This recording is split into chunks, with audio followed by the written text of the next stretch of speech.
थोड़ा लेट है लेकिन चलो चालू करते हैं। कल कहाँ हिल पे ख़त्म किए थे ना।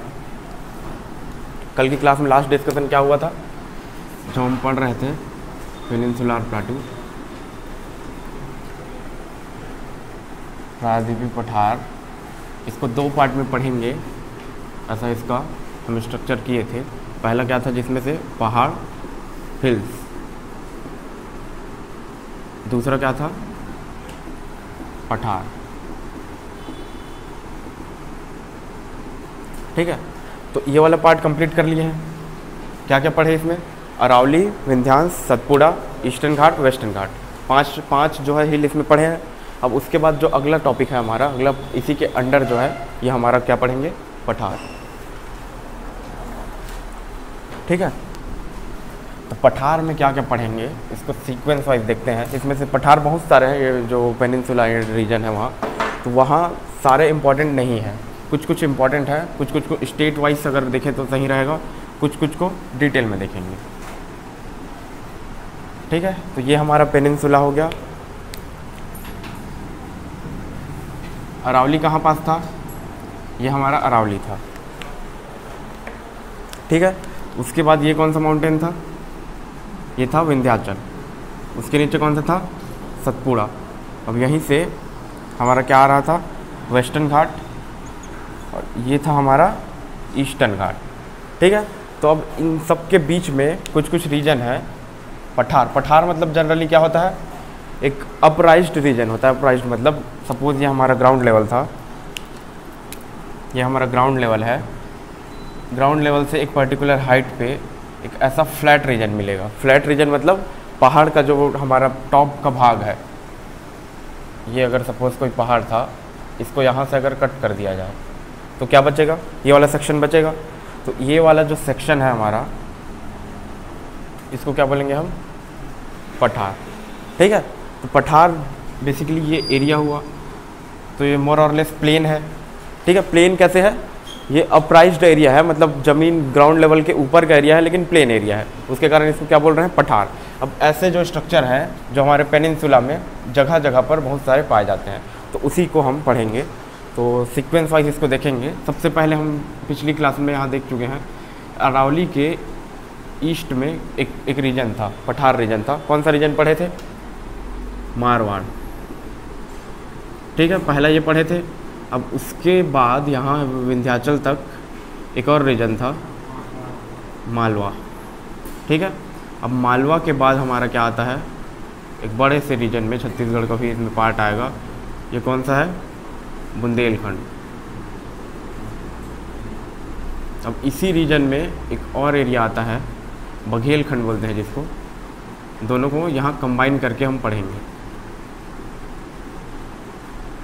ठीक है, अब उसके बाद यहाँ हमारा सबसे इम्पॉर्टेंट एरिया आता है, इसको क्या बोले थे, छोटा नागपुर रीजन। ठीक है, अब इधर वाला जो रीजन था हमारा, मेघालय का पठार, ये बोले थे इसको। अब इसके बाद का जो रीजन है, ये सीक्वेंस वाइज ये पता चल रहा है कहाँ पास कौन सा पठार आएगा हमारा। अब नीचे का एरिया में अगर हम आए इस रीजन में, तो यहाँ पास हमारा क्या है, दंडकारण्य। ठीक है, अब यहाँ जो है छत्तीसगढ़ का पठार बोलते हैं जिसको, जनरली छत्तीसगढ़ रीजन है ये। ठीक है, अब यहाँ अगर नीचे, इसके नीचे और आए तो हमारा क्या आएगा, कौन सा स्टेट है, तेलंगाना। इधर इंग्लिश में लिखा हुआ है ना,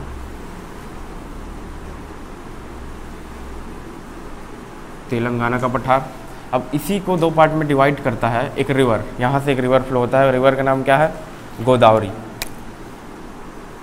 2 पार्ट में डिवाइड करता है, यहाँ बे ऑफ बंगाल में मिल जाता है। तो इसके नीचे वाले रीजन को क्या बोलते हैं, रायलसीमा। रायलसीमा का पठार। अब इसके और नीचे आएंगे, तेलंगाना के नीचे कौन सा है, तमिलनाडु का पठार। इधर हम आते हैं तेलंगाना के वेस्ट पे, तो ये हमारा क्या है, कर्नाटका का पठार। और ये पूरा जो हमारा जो रीजन है, इसको बोलते हैं दक्कन का पठार। ठीक है, डेक्कन ट्रैप या फिर डेक्कन प्लाटू। ठीक है, इसी से रिलेटेड कल एक क्वेश्चन आया था।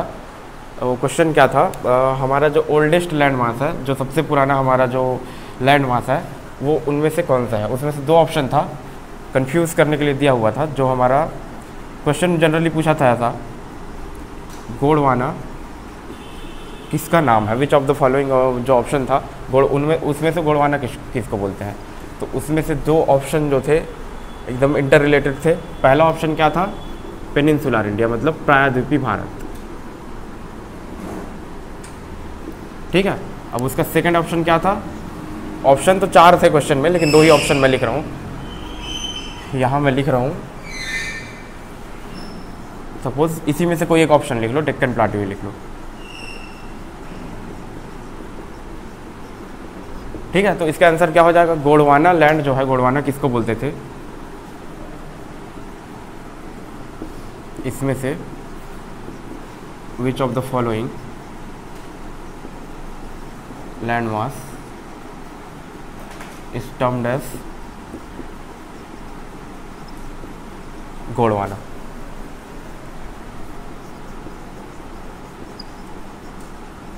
ठीक है, तो इसका आंसर क्या होगा, अब बताओ।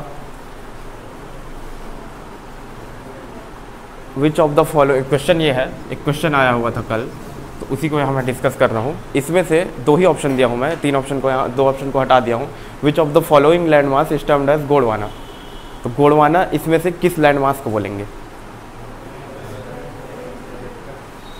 किसको बोलेंगे, पेनिनसुलर प्लाटू को बोलेंगे या फिर डेक्कन प्लाटू को बोलेंगे। डेक्कन प्लाटू को क्यों बोलेंगे, देखो इसका रीजन जो है, गोंडवाना पर्टिकुलर नाम कहाँ से ओरिजिनेट हुआ है, एक सेकेंड। गोंडवाना जो नाम ओरिजिनेट हुआ है, गोंड, ये क्या है, एक ट्राइब है।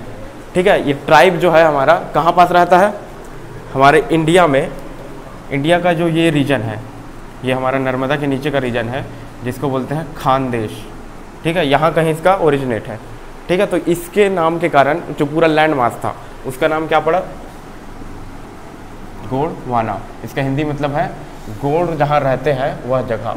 ठीक है, तो हम वैगनर्स थ्योरी जब पढ़े थे, तो ऊपर वाला पार्ट जो ब्रेक हुआ था, मतलब हमारा जो लैंड मास था, अर्थ पहले क्या था, अर्थ में जितने भी लैंड मास है एक जगह सब ऐसे कंसोलिडेटेड थे। इसको क्या बोलते थे, पैंजिया। इतना अभी डिटेल में अभी आप लोग को नहीं जाने पड़ेगा। तो इस 2 पार्ट में जब ब्रेक हुआ, तो ऊपर वाला पार्ट क्या हुआ, लॉरेशिया, और नीचे वालों को बोले गोंडवाना लैंड।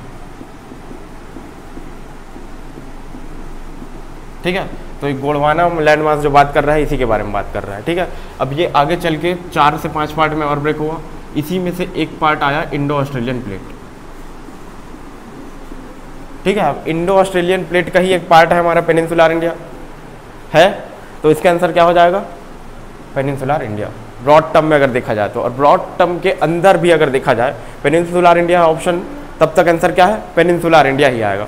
और उसके बाद अगर पूछा जाए एक पर्टिकुलर पर्टिकुलर रीजन को गोंडवाना बोला जाता है, तब पूछा जाए तब क्या होगा, डेक्कन प्लाटू का रीजन। ठीक है, डेक्कन प्लाटू का रीजन यहीं आसपास है, नर्मदा के नीचे का जो एरिया है, वहाँ गोंड ट्राइब के लिए क्या है, फेमस है। ठीक है, तो ऐसा क्वेश्चन कंफ्यूज किया जा सकता है। ये कल का ही किसी का डाउट था, तो उसको यहाँ मैं डिस्कस कर दिया। ठीक है,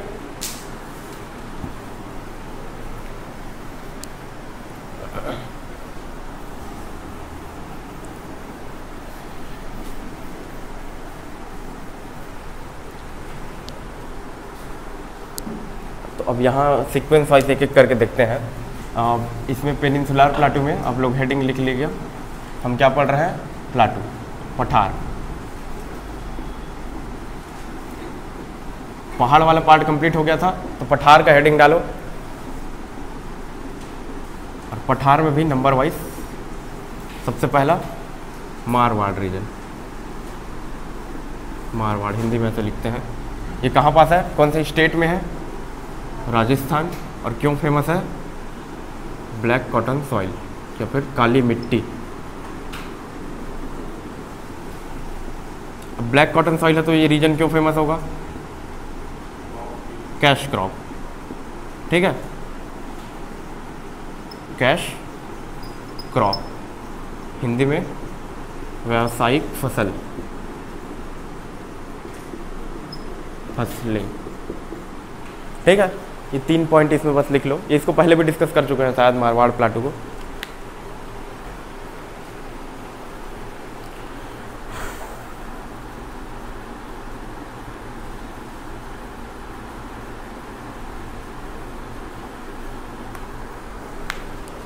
ठीक है, अब सेकंड इसी में लिखना, सीक्वेंस वाइज चलेंगे। मारवाड़ के बाद कौन सा है? मालवा। हिंदी में लिख रहा है ना, मालवा, हिंदी में ऐसे लिखेंगे, मालवा का पठार। सब में आप ऐसे, जो इसके बाद का जो टर्म है सब में सेम रहेगा, का पठार वाला। अब इसका इम्पोर्टेंस क्या है? ये एक्सटेंडेड है राजस्थान प्लस मध्य प्रदेश, दोनों स्टेट में है। ठीक है, अब इम्पोर्टेंस क्या रहेगा इसका? ब्लैक कॉटन सॉइल ओरिजिन ये भी है।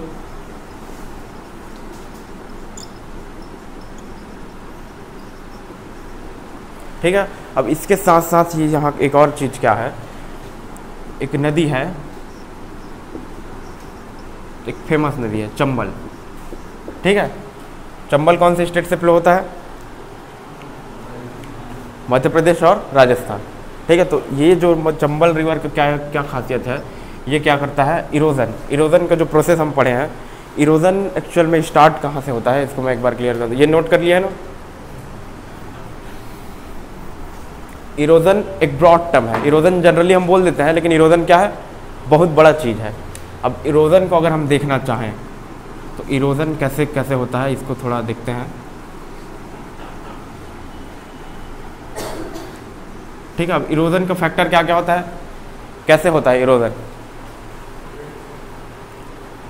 Agent, erosion agent. Erosion agent क्या क्या हो सकता है? वाटर हो सकता है, एयर हो सकता है, कुछ भी फॉरेन पार्टिकल भी हो सकता है। तो सपोज हम किसको ले रहे हैं यहाँ? रेनफॉल। रेनफॉल मतलब वाटर। ठीक है, और क्या है हमारा? ये सॉइल है। इरोजन किसी भी चीज़ में हो सकता है, हम क्या ले रहे हैं अभी? सॉइल में। तो जैसे ही रेन ड्रॉप यहाँ हिट करता है, यहाँ क्या हो जाता है? यहाँ सॉइल पार्टिकल आसपास के पार्टिकल से अलग हो जाता है। ये जो इरोजन का जो फर्स्ट टाइप है, मतलब फर्स्ट स्टेज है, इसको क्या बोलते हैं? Point erosion. ठीक है, अब एक सरफेस है, एक सरफेस पे बहुत सारे पॉइंट होंगे। ठीक है, अब सारे पॉइंट्स पे क्या रेन ड्रॉप क्या करेगा? हिट करेगा। तो उसके कारण इस सरफेस से एक शीट की टाइप ऐसा स्ट्रक्चर जो है, लैंड मास जो है लूज हो जाएगा और वहाँ का पार्टिकल क्या है? बाहर आ जाएगा। ठीक है, ये कौन सा है? स्टेज 2। इसको क्या बोलते हैं? Sheet erosion. ठीक है, अब शीट के बाद क्या होगा? इरोजन और होते जाएगा। इरोजन क्या है? रेनफॉल होगा, तो कंटिन्यूअस प्रोसेस है। तो कंटिन्यूअस प्रोसेस के कारण शीट होगा। शीट के बाद इसी पे और रेनफॉल अगर होगा तो एक चैनल का जगह ले लेगा ये। ठीक है, तो चैनल जैसे ही बनेगा, एक छोटा चैनल, इसको क्या बोलेंगे? रिल्स। ठीक है, रिल्स समझ रहे हैं? एक छोटा सा चैनल। अब रिल्स के बाद वो चैनल और बड़ा होगा, इसको क्या बोलेंगे? गली। अब उसके बाद वो चैनल अगर और बड़ा होता है, सपोज इस साइज का हो गया है, लास्ट स्टेज ऑफ इरोजन बोलते हैं जिसको, क्या हो जाता है? रवाइंस। इसी को बोलते हैं बीहड़। ठीक है, अब इसको इंटरकनेक्ट करो नदी से। ठीक है, नदी का फॉर्मेशन कैसे होता है? कोई भी अगर नदी बन रहा है, कोई भी अगर नया नदी आ रहा है, मतलब सपोज कोई नदी ओरिजिन जहाँ जिसका है, तो नदी ओरिजिनेट कहाँ से होता है? एक पॉइंट से होता है। तो पॉइंट क्या है? Point erosion. ठीक है, पॉइंट इरोजन हुआ। अब इरोजन होते होते नदी का जो कोर्स है, नदी का जो विड्थ है, धीरे धीरे क्या हुआ? बढ़ना चालू हुआ। ठीक है, तो रिल्स, जब रिल्स स्टेज में आएगा तो नदी क्या कर लेगा? एक चैनल का रूप ले लेगा। ठीक है, चैनल समझ रहे हैं ना?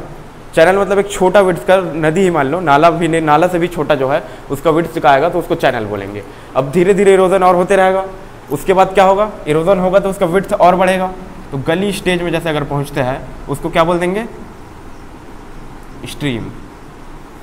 स्ट्रीम समझ रहे हैं? चैनल से बड़ा विड्थ का होगा और डिस्चार्ज ज़्यादा होगा, उसको बोलेंगे स्ट्रीम।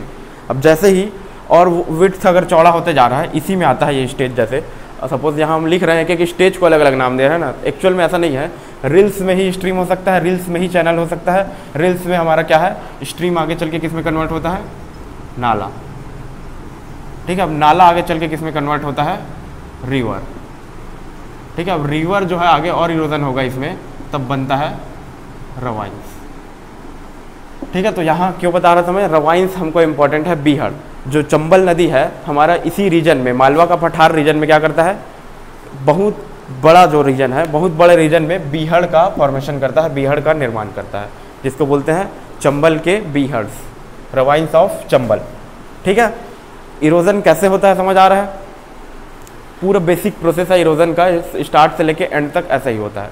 ठीक है, अब इरोजन जैसे हो रहा है,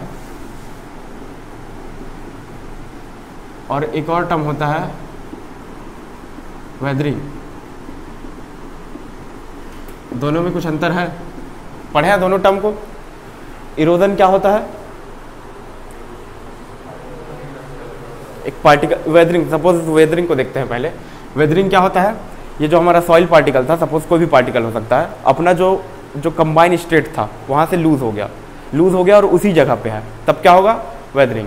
अब वेदरिंग होने के बाद कोई एजेंट आया, अब उस एजेंट के द्वारा इस पार्टिकल को एक प्लेस से दूसरे प्लेस उसको ट्रांसपोर्ट कर दिया गया, तब क्या होगा, इरोजन।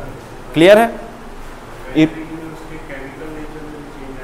हाँ, चेंज तो आएगा ही, चेंज जो है इसका जो है, हम यहाँ किसको ले रहे हैं, सॉइल में। वेदरिंग और इरोजन सॉइल में होगा ऐसा जरूरी नहीं है, किसी भी हमारा जो मैटर है किसी भी चीज़ में है, वेदरिंग और इरोजन हो सकता है।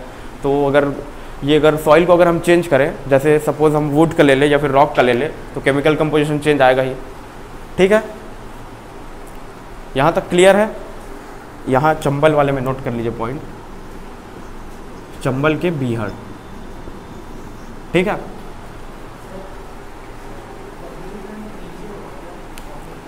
हाँ, ये कंबाइंड रीजन है, बुंदेलखंड बघेलखंड लगभग एक साथ पढ़ते हैं। बुंदेलखंड जो ये है, हमारा यूपी वाला रीजन है, वो यूपी मिर्जापुर वाला रीजन है। बघेलखंड क्या है, एमपी वाला रीजन है, छत्तीसगढ़ के बॉर्डर के आसपास का दोनों रीजन है। बघेलखंड जो है एमपी और महाराष्ट्र के बॉर्डर के आसपास का रीजन है, जैसे हमारा छिंदवाड़ा एरिया हो गया, और बुंदेलखंड हमारा कौन सा हो गया, मिर्जापुर यूपी का एरिया हो गया। छोटा नागपुर हमारा इधर झारखंड वाला एरिया हो गया। ठीक है,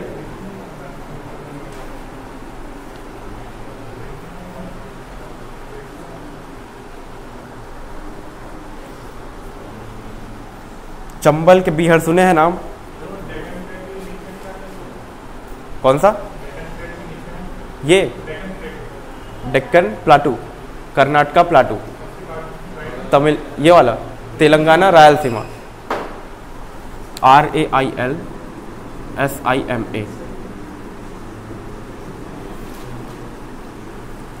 ठीक है,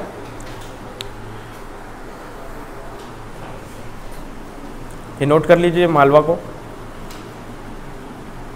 कर लिए। चंबल का बीहड़ यहाँ से इंपॉर्टेंट है, कौन सा रिवर है, चंबल। स्टेट कौन सा है, राजस्थान प्लस MP। और चंबल रिवर और क्यों फेमस है, यहाँ तक स्क्रीन में विजिबल है,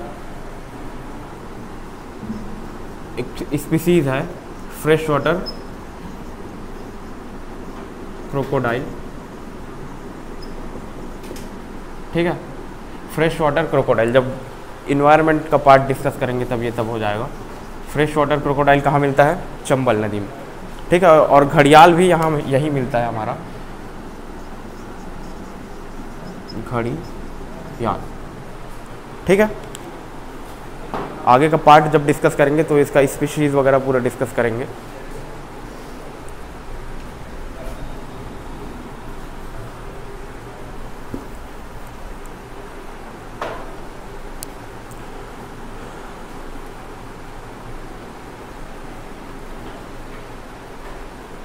लिख लिए इसको, मालवा वाला लिख लिए कंप्लीट। इरोजन का प्रोसेस क्लियर है, पॉइंट से लेके पूरा रिवर तक फॉर्मेशन समझ आ रहा है। रिवर, कोई भी अगर रिवर ओरिजिनेट हो रहा है, कोई भी रिवर अगर बन रहा है तो ऐसे ही प्रोसेस से बनेगा वो। ठीक है, और इसमें क्या है, जो छोटे स्ट्रीम्स हैं या फिर नाला है, नंबर ऑफ स्ट्रीम कितने होंगे इसमें, कोई भी अगर रिवर है तो स्टार्टिंग के स्टेज में क्या रहेगा, वो स्ट्रीम ही रहेगा। आगे चल के जब उसमें ट्रिब्यूटरी मिलेंगे, उसका डिस्चार्ज बढ़ेगा, तब वो जाके रिवर कहलाएगा। ठीक है,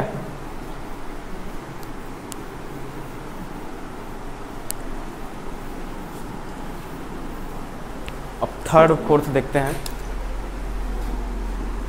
इसको कंबाइन में लिख सकते हैं, हिंदी में लिख रहे थे ना, बघेलखंड एंड बुंदेलखंड।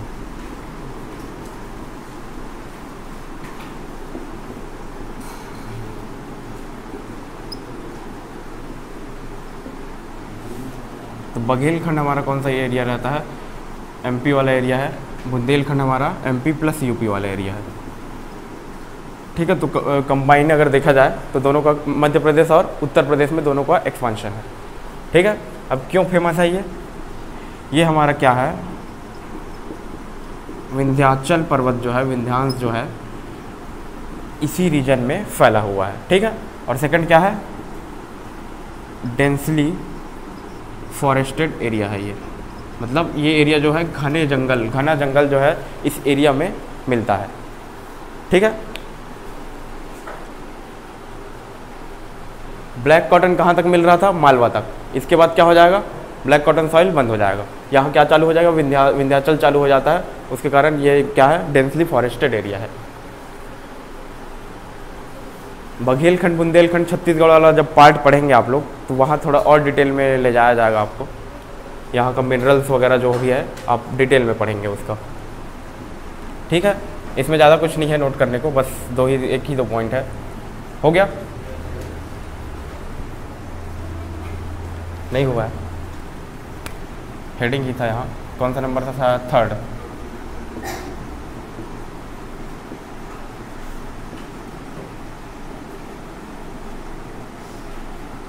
बुंदेलखंड।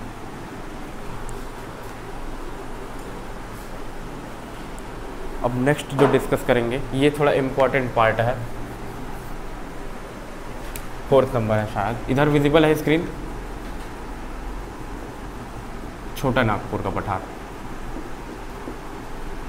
विजिबल नहीं है, ठीक है, यहीं लिखेंगे।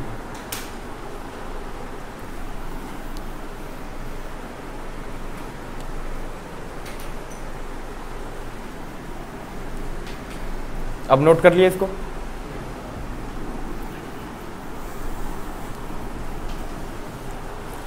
अब नेक्स्ट पॉइंट है छोटा नागपुर।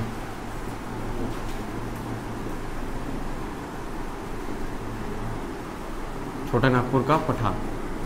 ठीक है, अब ये कहाँ कहाँ एक्सटेंडेड है, सबसे पहला हमारा झारखंड, मध्य प्रदेश का कुछ पार्ट, उड़ीसा का ज़्यादा पार्ट, झारखंड और उड़ीसा इसका मेजर पार्ट फॉर्म करता है, प्लस हमारा छत्तीसगढ़। ठीक है, 4 स्टेट में इसका एक्सटेंशन है। छोटा नागपुर रीजन में हमारा ये है। अब ये फेमस क्यों है, ये पर्टिकुलर डेंसली फॉरेस्टेड ये भी है, मतलब घने जंगल यहाँ हैं, घने जंगल है। अब रिफ्ट वैली भी यहाँ है, तो रिफ्ट वैली के कारण एक नदी फ्लो होता है,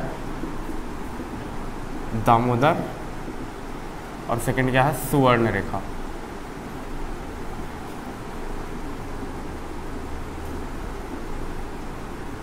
सुवर्ण रेखा, तो इन दोनों का जो वैली है, यहाँ क्या है, कोल डिपॉजिट, कोयला का यहाँ क्या है, भंडारण।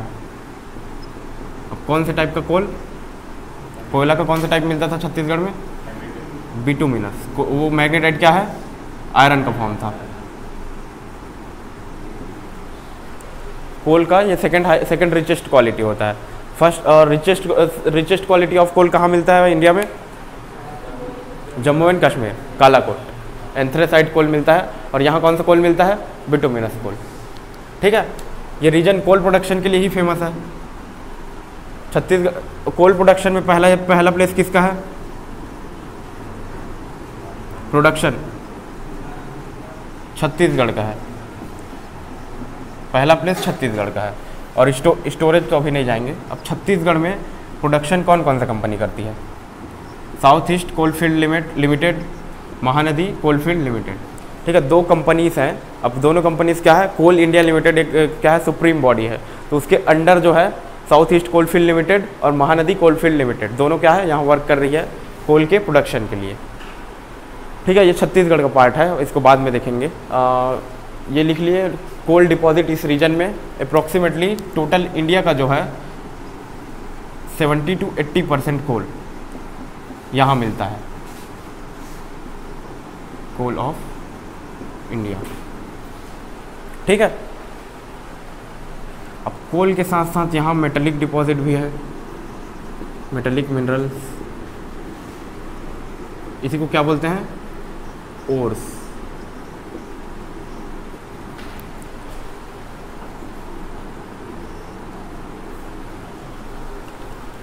अब मेटेलिक मिनरल में कौन कौन से आएंगे,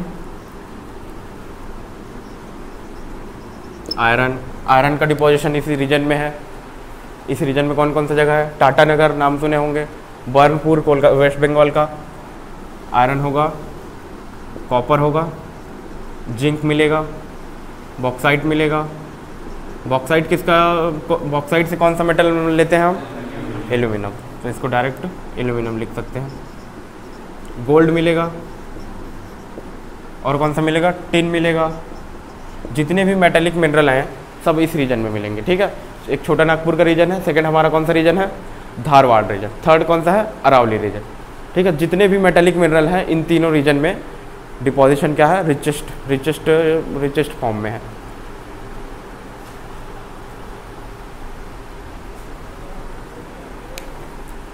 ठीक है, 2 से 3 पॉइंट इसमें नोट कर लीजिए, कोल वाला और मेटेलिक मिनरल्स वाला। और जो रिवर 2 यहाँ लिखा हुआ है, लेकिन और भी रिवर्स हैं। सोन भी यहीं से फ्लो होता है, और दामोदर और सोन जो है यहाँ से रिफ्ट वैली में फ्लो होता है। सोन सपोज़ यहाँ अमरकंटक से आता है, कि यहाँ ऐसे फ्लो होता है, यहाँ गंगा में मिल जाता है, ठीक है। तो यहाँ का जो स्ट्रेच है सोन का, छोटा नागपुर के आसपास का स्ट्रेच, वहाँ क्या होता है, रिफ्ट वैली में फ्लो होता है, ठीक है। रिफ्ट वैली में फ्लो होने वाला कौन सा रिवर था यहाँ पास, नर्मदा। नर्मदा का इम्पोर्टेंस क्या है, ये स्टार्ट से लेके एंड तक कंप्लीट क्या है, रिफ्ट वैली में फ्लो होता है। और ये क्या है हमारा सोन और दामोदर, रिफ्ट वैली में फ्लो होता है एक पर्टिकुलर स्ट्रेच में। एक जैसे रिवर का लेंथ सपोज 1000 किलोमीटर है, तो 100 किलोमीटर के स्ट्रेच में क्या करता है, रिफ्ट वैली में फ्लो होता है, ठीक है। इसको नोट कर लिए, छोटा नागपुर रीजन हो गया हमारा। इसके बाद कौन सा आता है, मेघालयन प्लाटू।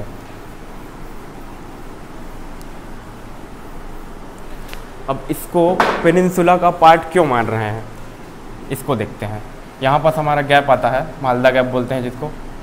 उसके बाद जो रीजन आएगा हमारा मेघालयन प्लाटू आएगा, ठीक है। तो यहाँ के जो रॉक स्ट्रक्चर है और यहाँ के रॉक स्ट्रक्चर है, हमारा जो oldest land mass of India है और यहाँ के रॉक स्ट्रक्चर, दोनों में क्या है, सिमिलरिटीज़ हैं, ठीक है। तो उसके कारण हम इसको क्या माने, मेघालयन प्लाटू को।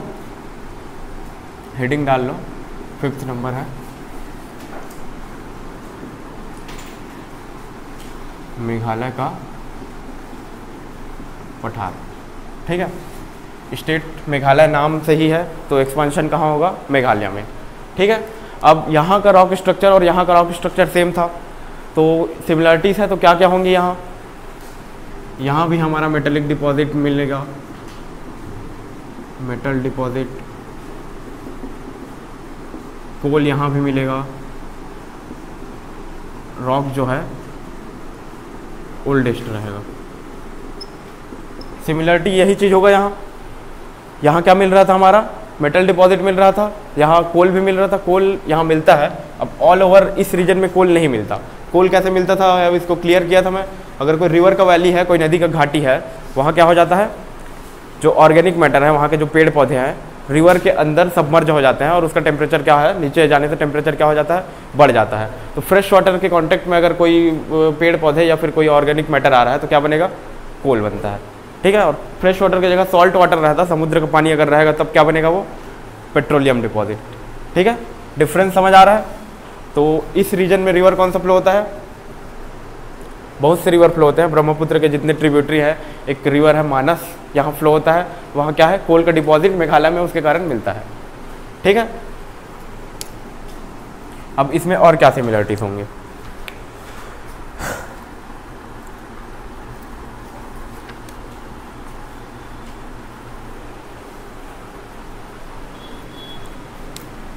मेघालय का कैपिटल क्या है, शिलोंग। शिलोंग ही इसका क्या है, हाईएस्ट पीक है। अब यहाँ पीक वाला बात क्यों आ गया, पीक हम हिल में पढ़ते थे, प्लाटू में पीक क्यों पढ़ रहे हैं। जैसे हमारा जब प्लेन हम बनाए थे, तो प्लेन का जब ईस्ट वाला पार्ट मैं बना रहा हूँ, यहाँ एक गैप था, इस गैप को क्या बोले थे, मालदा गैप। तो मालदा गैप के बाद का जो रीजन था ये अपलिफ्टेड रीजन था, और यहाँ से हम क्या लिखे थे, ब्रह्मपुत्रा प्लेन। ठीक है, ये तो प्लेन के रीजन हुआ,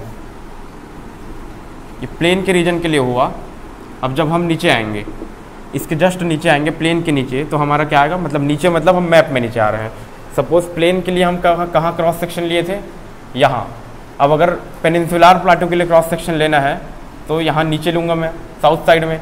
तो यहाँ अगर सेक्शन मैं ले रहा हूँ, तब यहाँ के स्ट्रक्चर में क्या होगा, हिल्स भी आएंगे, गारो खासी जयंतिया,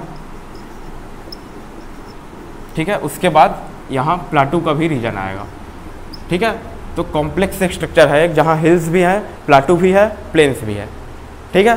तो इसके कारण जो ये जो हिल्स हैं, हिल्स में ही इसका पीक है हाईएस्ट, ठीक है। मतलब हिल का तो पीक होगा, प्लाटू का नहीं होगा। तो वही पीक जो है हमारा शिलोंग पीक है, इसका हाईएस्ट पॉइंट है, ठीक है।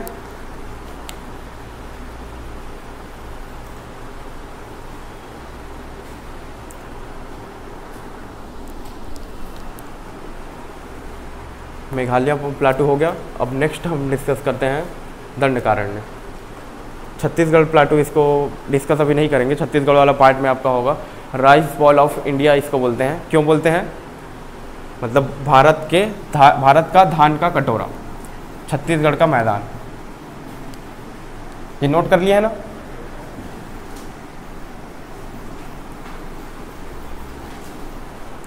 जनरली क्वेश्चन ये पूछा जाता है, मेघालय का जो रीजन है, मेघालय का जो एरिया है, वो कौन से जो हमारा जो फीचर था भौतिक विभाग उसके अंडर आता है।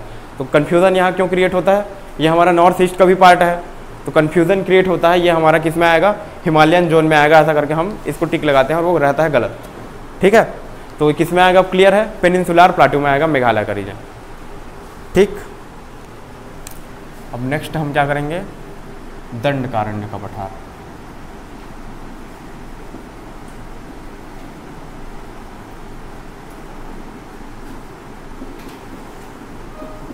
अब दंडकारण्य ये कौन कौन से स्टेट में फैला हुआ है, सिर्फ छत्तीसगढ़ में है क्या, नहीं। छत्तीसगढ़ का बस्तर रीजन, उड़ीसा का जो कालाहांडी वाला रीजन है, महाराष्ट्र का भी ये हमारा जो ये वाला एरिया नीचे का चंद्रपुर के आसपास का एरिया, और गढ़चिरौली के आसपास आएगा। 3 स्टेट में ये यहाँ एक्सटेंडेड है, ठीक है। 3 स्टेट यहाँ से क्लियर हो रहा है। यहाँ पास हमारा सपोज बस्तर है, यहाँ कालाहांडी है, यहाँ गढ़चिरौली है, ठीक है। अब ये भी क्या है, दंडकारण्य, डेंसली फॉरेस्टेड, या फिर इसको डायरेक्ट लिख सकते हो डीप फॉरेस्टेड। अब यहाँ से हमारा चेंज हो जाता है, एक टर्म आता है रेड कॉरिडोर, मतलब नक्सलिज्म, नक्सलवाद, ठीक है। ये कहाँ पास हमारा ओरिजिनेट हुआ, ओरिजिनेट तो कहीं और हुआ है, लेकिन प्रेजेंट में कहाँ पास अभी सबसे ज़्यादा है, दंडकारण्य का पठार, ठीक है। रेड कॉरिडोर इसको क्यों बोलते हैं, इनका जो कॉन्सेप्ट था, रेड कॉरिडोर मतलब इनका जो बेसिक कॉन्सेप्ट था, अंडर डेवलप्ड एरिया है, मतलब जहाँ कम डेवलपमेंट हुआ है वहाँ का डेवलप करके, मतलब वहाँ के लोगों का डेवलपमेंट करना इनका मेन कॉन्सेप्ट था। लेकिन मेन कॉन्सेप्ट से इन लोग क्या कर दिए, अपना जो पाथ है, अपना जो रास्ता है अलग कर दिए। उसके बाद इन लोग क्या सपोर्ट क्या किए, हिंसा मतलब हिंसा ही लिखते हैं, ज़्यादा अच्छा लगता है। हिंसा क्या इन लोग सपोर्ट कर दिए, उसके कारण क्या कर दिए, जो पब्लिक है, पब्लिक को ही इन लोग मारने लग गए। तो एक पॉइंट आया, मतलब इसका हिस्ट्री है, बहुत बड़ा हिस्ट्री है, कंप्लीट ऐसे बनता है उस पर, तो उतना नहीं जाना है हमारा। इसका ओरिजिन हुआ था वेस्ट बंगाल में आसपास, तो वेस्ट बंगाल से ये बिहार झारखंड होते हुए ऐसा छत्तीसगढ़ तक आया, ठीक है। अब छत्तीसगढ़ के बाद नॉर्थ साइड में भी ये एक्सटेंड हुआ। तो यहाँ एक फेमस टूरिस्ट पिलग्रिमेज है, टूरिस्ट डेस्टिनेशन है नेपाल में,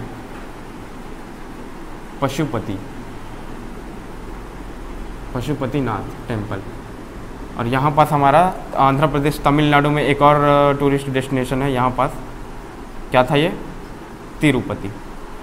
तो पशुपति से तिरुपति तक इनका जो है एक्सपांशन, इनका जो एक्टिव थे ये यहाँ तक थे। तो इसी रास्ते को क्या बोला गया, रेड कॉरिडोर, ठीक है। रेड कॉरिडोर कहाँ से कहाँ तक एक्सटेंडेड है, पशुपति टू तिरुपति। ठीक है, अभी इसमें इतना ही देखेंगे नक्सलिज्म में, ये क्या है लंबा टॉपिक हो जाएगा अगर इसको डिस्कस करना चालू करें तो। हाँ, इसमें और क्या डिस्कस कर रहे थे हम, iron mines. Iron mines, Asia का सबसे बड़ा जो आयरन माइन है, एशियाज लार्जेस्ट डिपॉजिट कहाँ पास है, बैला डीला, माइन नंबर 13। नंबर वगैरह अभी लिखने का ज़रूरत नहीं है, ये चाहो तो इसको ड्रॉप कर सकते हो। बैला डीला, दंतेवाड़ा।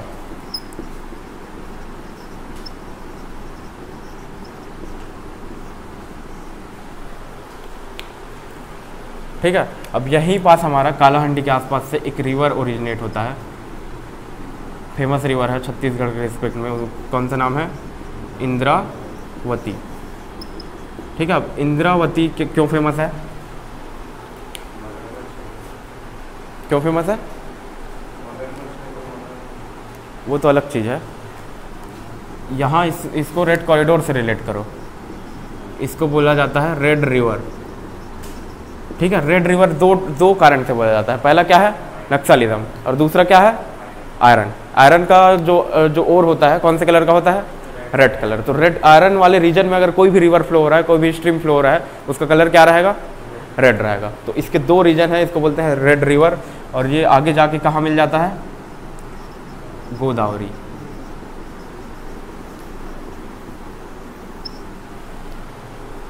ठीक है, और ये जो पूरा रीजन है, ये तीनों स्टेट का दंड कारण वाला रीजन है। क्यों फेमस है, ट्राइब्स, जनजाति के लिए। ठीक है, यहाँ ट्राइब्स का पॉपुलेशन नॉर्मल पॉपुलेशन से बहुत ज़्यादा है, मतलब मेजॉरिटी क्या है, किसका है, ट्राइब्स का। क्लियर है। अब दंड कारण का बाकी पार्ट जो है डिस्कस करना चाहे तो इसमें पूरा क्लास डिस्कस हो सकता है, लेकिन हम सिर्फ इतना ही लेंगे, और इसमें कुछ और ऐड किया जा सकता है कि मैं एक बार चेक कर लेता हूँ।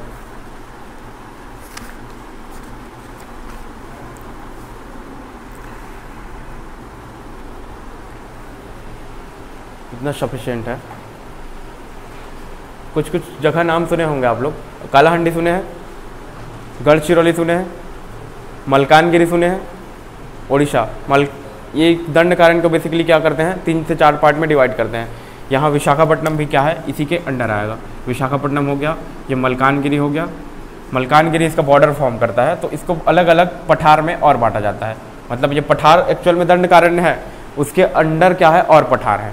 ठीक है, तो पठार के अंडर और पठार है, तो ये पूरा लैंड मास क्या है, हम पढ़ ही क्या रहे हैं, प्रायद्वीपीय पठार, उसके अंदर और क्या पढ़ रहे हैं, दंडकारण्य का पठार।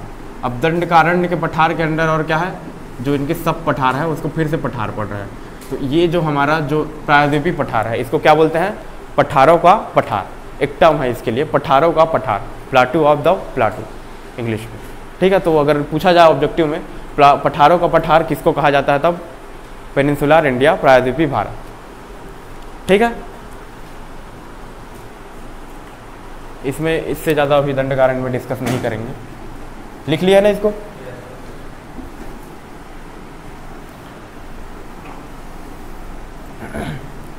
डेंसली फॉरेस्टेड रहेगा दंड कारण का रीजन। कौन सा फॉरेस्ट यहाँ मिलेगा, साल। साल का क्या यूज होता है, साल एक पेड़ है, एक ट्री है,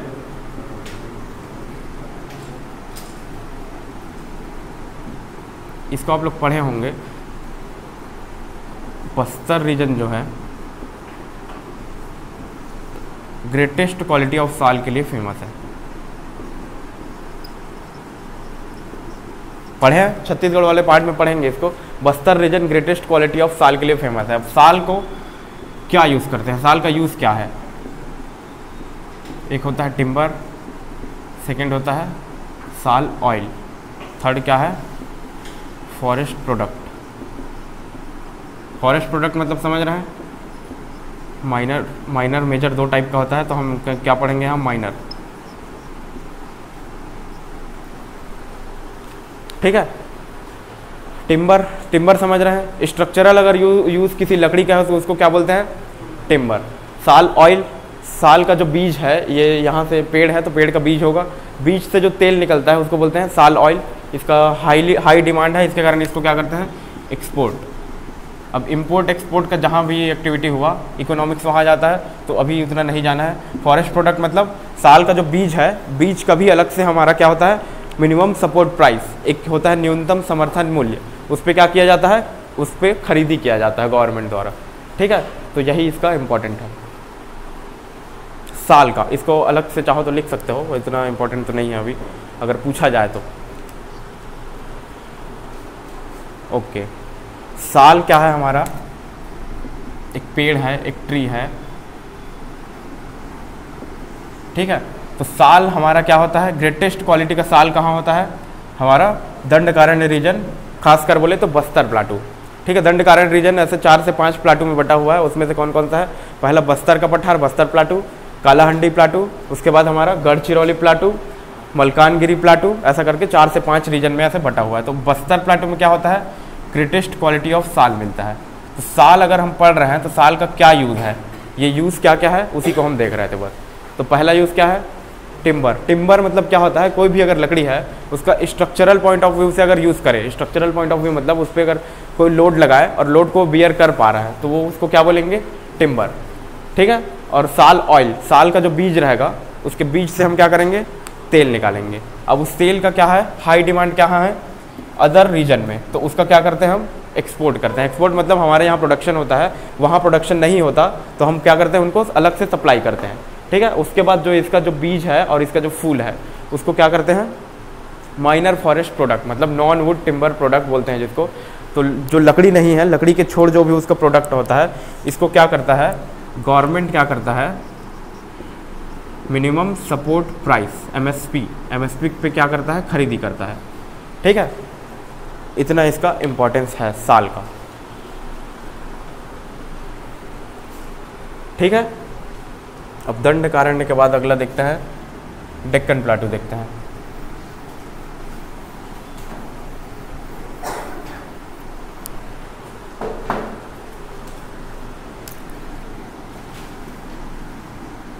दक्कन का पठार, डेक्कन प्लाटू।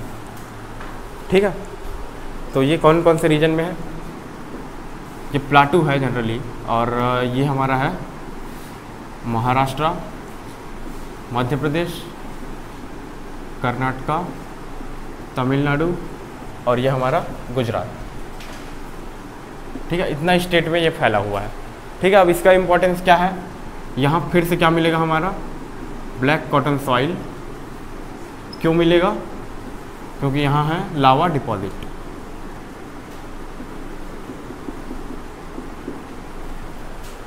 और थर्ड इसका अगर स्ट्रक्चर अगर हम देखा जाए, ठीक है, एक टर्म आएगा डेक्कन ट्रैप। ट्रैप मतलब क्या होता है, ट्रैप मतलब होता है जाल, जनरली जाल बोलते हैं जिसको। तो इसका जो वेस्टर्न घाट का स्ट्रक्चर है कुछ ऐसा है, ऐसा कुछ है। ये पार्ट जो है हमारा सीढ़ी टाइप पार्ट है, ये इसी को बोलते हैं ट्रैप।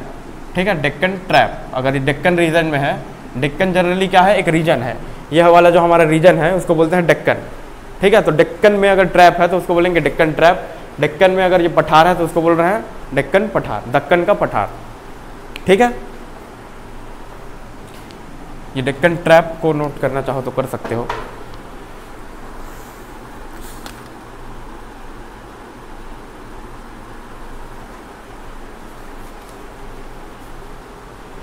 अब ये वाला जो पार्ट है हमारा, ये लावा प्लाटू है। लावा प्लाटू मतलब समझ रहे हैं, जैसे सपोज कोई एक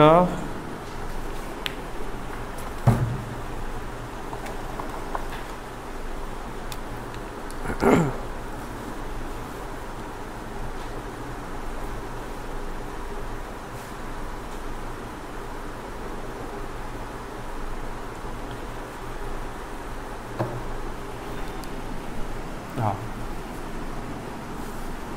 सपोज ये हमारा कोई एक वॉल्केनिक एक्टिविटी को यहाँ अगर ड्रॉ करें हम, सपोज कोई दो प्लेट है, प्लेट मतलब समझ रहे हैं टेक्टोनिक प्लेट। ये क्या है, लैंड मास है, प्लेट 1 हुआ, ये प्लेट 2 हुआ। अब ये क्या कर रहा है, फ्लोट कर रहा है हमारा मैग्मा के ऊपर। ठीक है, अब यहाँ से क्या होगा, एक क्रैक मिलेगा अगर इसको, तो यहाँ का जो मैग्मा है बाहर आएगा, बाहर आएगा। अब बाहर आने के बाद मैग्मा को क्या बोलते हैं, लावा। तो लावा जैसे यहाँ आएगा तो इसका जो इरप्शन है, मतलब यहाँ ग्राउंड से निकला और जो आउटर एटमॉस्फेयर में है उसको बोलते हैं इरप्शन। लावा का जो इरप्शन है 2 टाइप से होता है। लावा का अगर क्वालिटी क्या है, एसिडिक हो सकता है, दूसरा बेसाल्टिक या फिर बेसिक, बेसाल्टिक होगा। तो एसिडिक लावा क्या होता है और बेसाल्टिक लावा क्या होता है। यहाँ जो ट्रैप बना है हमारा, एसिडिक लावा जनरली क्या होता है, ये क्या करता है, फ्लो करेगा, और ये क्या करेगा, बेसाल्टिक फ्लो नहीं कर पाएगा। तो अगर यहाँ से अगर इरप्शन हुआ है और ये यहीं का यहीं ऐसे रुक गया, ठीक है, इरप्शन जैसे होता जाएगा, इसका साइज जैसे बढ़ता जाएगा, तो यहीं ऐसे ये रुका हुआ है, तो क्या होगा, ये बेसाल्टिक लावा, ठीक है। और जैसे लावा का इरप्शन हुआ और ये यहाँ तक ऐसे फ्लो हो गया, पूरा प्लेट पे ऐसे ये फैल गया, तो ये कौन सा लावा होगा हमारा, एसिडिक लावा। रेड कलर से जो बन रहा है वो क्या है, एसिडिक। अगर फैल गया है तो ब्लैक कलर से अगर वही रुक गया है तो वो क्या हुआ हमारा, बेसाल्टिक। अब ये जो हमारा डेक्कन ट्रैप है, डेक्कन प्लाटू है, किससे बना है, डेक्कन प्लाटू, ठीक है। बेसाल्टिक लावा समझ आ रहा है। अब इसका इरोजन हुआ रिवर या फिर विंड के द्वारा, ठीक है। इरोजन हुआ, इरोजन के बाद डिपोजिशन हुआ, तो ये बेसाल्टिक लावा है। लावा अगर है, लावा ओरिजिन है, तो कौन सा सॉइल बनेगा, ब्लैक कॉटन सॉइल। क्लियर है कैसे बना है ये, और बना क्यों था। जब वो थ्योरी पढ़े थे हम, वेगनर्स थ्योरी, तो बीच में एक रीयूनियन हॉटस्पॉट करके एक आइलैंड आता है, रीयूनियन हॉटस्पॉट। एट प्रेजेंट कहाँ है, मालदीव के आसपास है। तो जैसे ही हमारा इंडियन प्लेट था इस डायरेक्शन में मूव कर रहा था, तो मूव करने के साथ साथ यहाँ इसका बेसाल्टिक इरप्शन हुआ लावा का, तो क्या हो गया, ये यहाँ पास पूरा इस रीजन में फैल गया। अब वही रीजन हमारा क्या कहलाता है अभी, डेक्कन रीजन, ठीक है। समझ आ रहा है कैसे फॉर्म हुआ है दक्कन का पठार, ठीक है। अब इस पे ज़्यादा कुछ तो नहीं है, जो भी था हम हिल वाले पार्ट में इसको पढ़ लिए हैं। यहाँ सिर्फ इतना है, ब्लैक कॉटन ओरिजिन का है, और लावा का कौन सा टाइप है, बेसाल्टिक लावा। नोट कर लिए इसको, नोट कर लीजिए।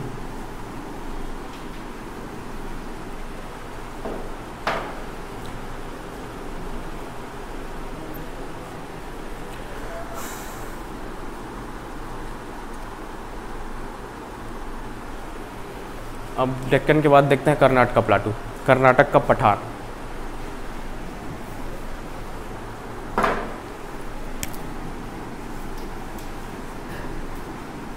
ठीक है, अगला हेडिंग रहेगा कर्नाटक का पठार। नाम से ही क्लियर है, कर्नाटक का पठार तो कौन से स्टेट में होगा, कर्नाटक में। अब कर्नाटक स्टेट में है तो इसका इम्पोर्टेंस क्या होगा। कर्नाटक रीजन जो है हमारा कैसा रीजन है, यहाँ तक विजिबल है ना स्क्रीन में। सपोज़ ये हमारा स्टेट ऑफ कर्नाटक है, ये ऐसे रफ बना रहा हूँ मैं, एक्चुअल में ऐसा नहीं है। यहाँ से इसको अगर डिवाइड करें हम, तो इधर का जो रीजन है हमारा, इसको क्या बोलेंगे, वेस्टर्न रीजन है, ये ईस्टर्न रीजन है। तो ये वाला जो रीजन है हमारा, इसमें क्या होंगे, वेस्टर्न घाट होंगे, तो इसके कारण इस रीजन को क्या बोलते हैं, पहाड़। अब इसी को रीजनल लैंग्वेज में, कन्नड़ लैंग्वेज में क्या बोलते हैं, मालनाड। ठीक है, तो इसका और जो सेकंड पार्ट है, पहाड़ के बाद रिवर फ्लो हो रहा है, पहाड़ से नीचे आएगा, ये जो लाइन है, इस लाइन पे नंबर ऑफ वाटरफॉल्स होंगे।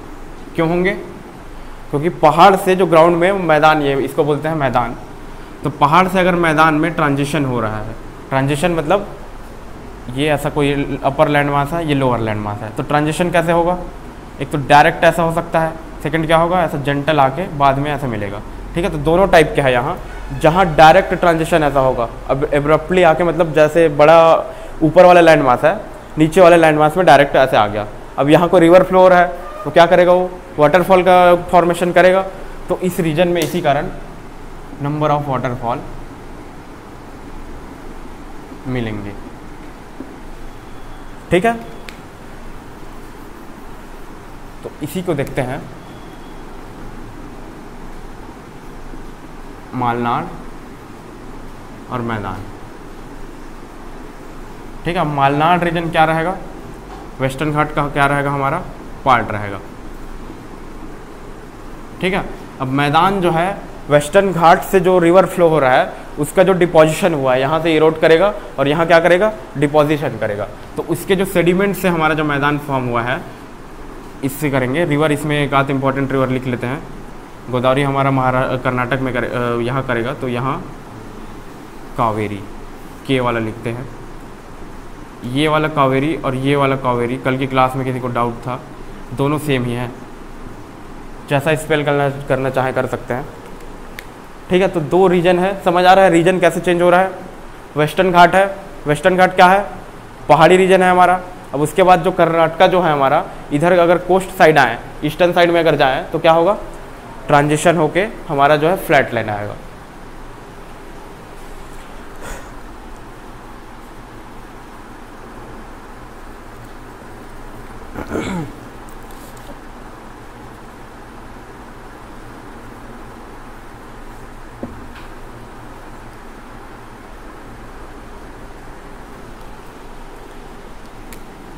कर्नाटका में और रिवर एक आध फेमस रिवर लिख लो, तुंगभद्रा।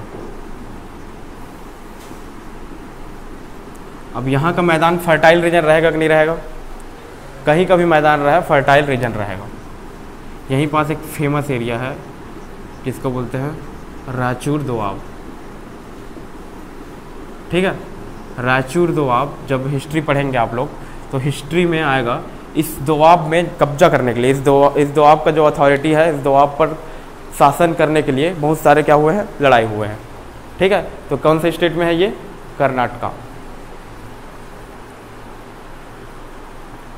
रायचूर दोआब कौन कौन सी नदी के बीच है, तुंग और भद्रा। तुंग अलग एक रिवर है, भद्रा एक अलग रिवर है, दोनों कंबाइन मिलके क्या बनाते हैं, तुंग भद्रा रिवर। दोनों के बीच का रीजन क्या है, रायचूर दोआब।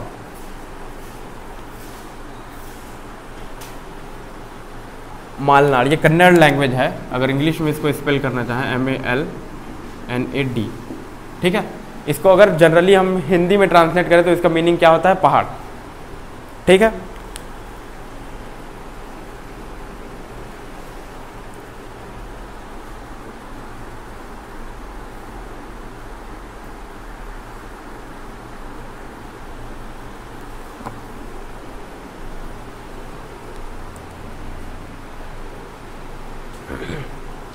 यहाँ जो वाटरफॉल लिख रहे हैं तो एक आध वाटरफॉल का नाम भी लिख लेते हैं।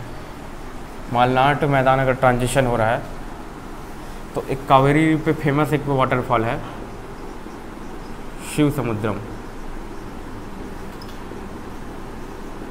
इसी नाम से एक रिवर आइलैंड भी है, शिव समुद्रम वाटरफॉल। कहाँ पास है ये, मैसूर के आसपास। श्रीरंगपट्टनम करके एक प्लेस है मैसूर के आसपास, वहाँ क्या है, शिव समुद्रम वाटरफॉल। और इसी पे बेंगलोर के आसपास एक और वाटरफॉल है, होगेनकल वाटरफॉल। ठीक है, ये रीजन क्या शो करता है, मैसूर और बेंगलोर के आसपास का रीजन, ट्रांजिशन कहाँ से कहाँ हुआ है, पहाड़ से मैदान के रीजन में ट्रांजिशन हुआ है, तो वहाँ क्या होंगे, वाटरफॉल होंगे। ठीक है, कर्नाटका हो गया। अब देखते हैं तेलंगाना का पठार, इसको नोट कर लो।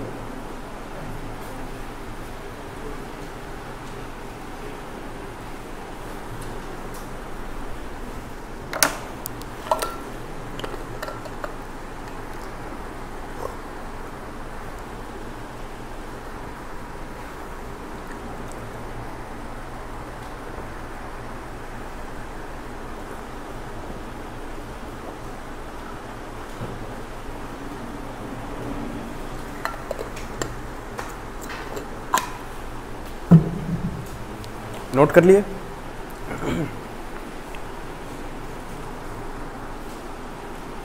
हाँ, ये दोनों वाटरफॉल है जो ट्रांजिशन जोन है। बहुत से वाटरफॉल मिलेंगे लेकिन हम अभी क्या देख रहे हैं, सिर्फ दो को देख रहे हैं। वाटरफॉल अगर पढ़े हैं तो एक आध एग्जाम्पल यहाँ रहना चाहिए, तो सिर्फ एग्जाम्पल के तौर पे इस दोनों को देख रहे हैं। ये होगेनकल वाटरफॉल, इसको प्रोनाउंसिएशन ऐसे करते हैं होगेनकल, स्पेलिंग ये इसका ये है। बेंगलोर के आसपास जो 40-50 किलोमीटर का डिस्टेंस है वहाँ पे पड़ता है, और ये मैसूर से लगभग 15 से 20 किलोमीटर का डिस्टेंस है, श्रीरंगपट्टनम, वहाँ पड़ता है शिव समुद्रम।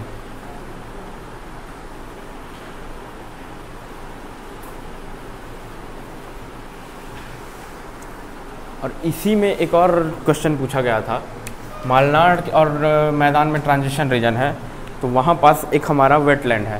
ये क्वेश्चन पूछा गया है, वेटलैंड का मैं सिर्फ नाम अभी दे रहा हूँ, डिटेल जब बाद में डिस्कस करेंगे।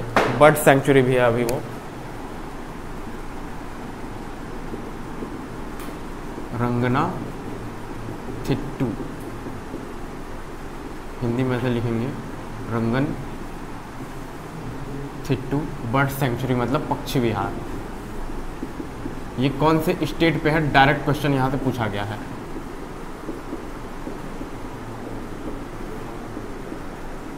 अब कौन से स्टेट होगा ये, कर्नाटक।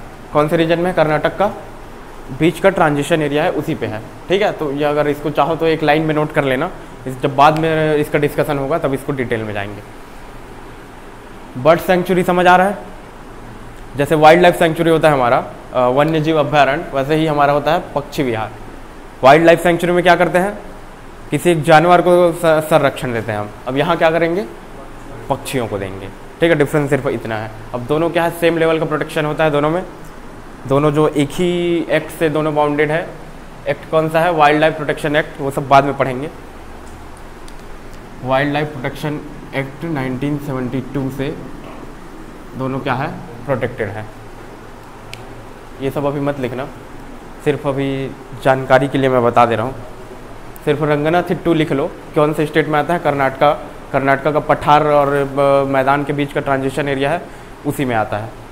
और वहीं पास एक डैम है, जब हम रिवर वाला चैप्टर पढ़ेंगे, जब वाटर रिसोर्सेज वाला चैप्टर पढ़ेंगे तब उस डैम को डिस्कस करेंगे, ठीक है। नंबर ऑफ डैम्स इस रीजन में क्या है, ज़्यादा होंगे या कम होंगे। डैम कैसे एरिया में बनाते थे हम, जनरली हिली एरिया, मतलब जहाँ हमारा मिनिमम लेंथ ऑफ जो हमारा एम्बैंकमेंट मिले। तो इस एरिया में एम्बैंकमेंट कम मिलेगा या फिर मैदान एरिया में कम मिलेगा।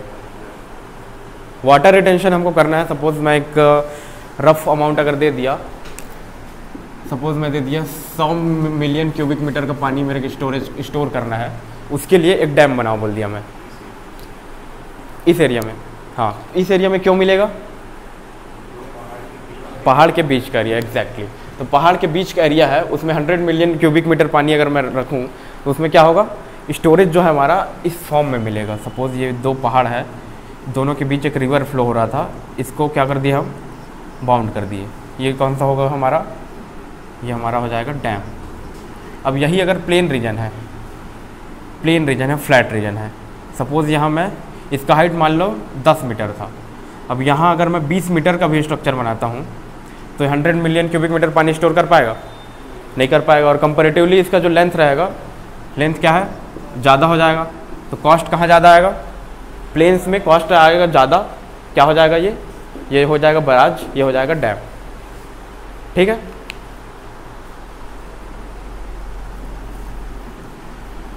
ये नोट कर लिया है।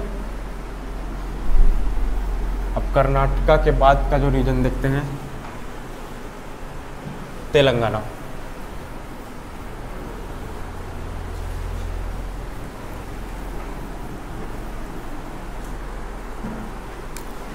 हेडिंग चेंज कर लो, तेलंगाना का पठार, ठीक है। अब तेलंगाना हमारा कहाँ पास है, सपोज ये हमारा आंध्र प्रदेश का पहले स्टेट था, डिवाइड होके ये हमारा क्या बना, तेलंगाना, ये हमारा आंध्र प्रदेश, ठीक है। तो तेलंगाना वाला जो रीजन है, यहाँ से हमारा एक रिवर फ्लो करता है, रिवर गोदावरी नदी। ये क्या करता है, तेलंगाना का पठार को 2 पार्ट में डिवाइड करता है, ठीक है। तो यही पास जब हम आंध्र प्रदेश में आते हैं तो इसका जो एक्चुअल एक्सटेंशन है ऐसा कुछ इसको डिवाइड करता है, ठीक है। तो यहाँ पास जो डिस्ट्रिक्ट का नाम जो है आंध्र प्रदेश में, ईस्ट गोदावरी, वेस्ट गोदावरी, ऐसा डिस्ट्रिक्ट है। तो इसके अगर इधर है तो उसका नामकरण क्या कर दिया है, ये हमारा हो गया वेस्ट गोदावरी, इधर है ईस्ट गोदावरी, ठीक है। तो प्रोनाउंसिएशन इसका ऐसे हुआ है। अब हम क्या करेंगे, तेलंगाना वाला रीजन पढ़ रहे हैं, तो तेलंगाना के ऊपर में हम क्या कर रहे हैं, पठार वाला रीजन पढ़ रहे हैं ना। तो तेलंगाना के ऊपर का जो पार्ट है उसको बोलते हैं गोदावरी के ऊपर का पार्ट है उसको क्या बोलते हैं, तेलंगाना प्लाटू। नीचे का पार्ट को क्या बोलते हैं, रायलसीमा प्लाटू, ठीक है। दोनों में बेसिक डिफरेंस क्या है, रिवर। अब रिवर के क्या कारण क्या होता है, एक सेकेंड,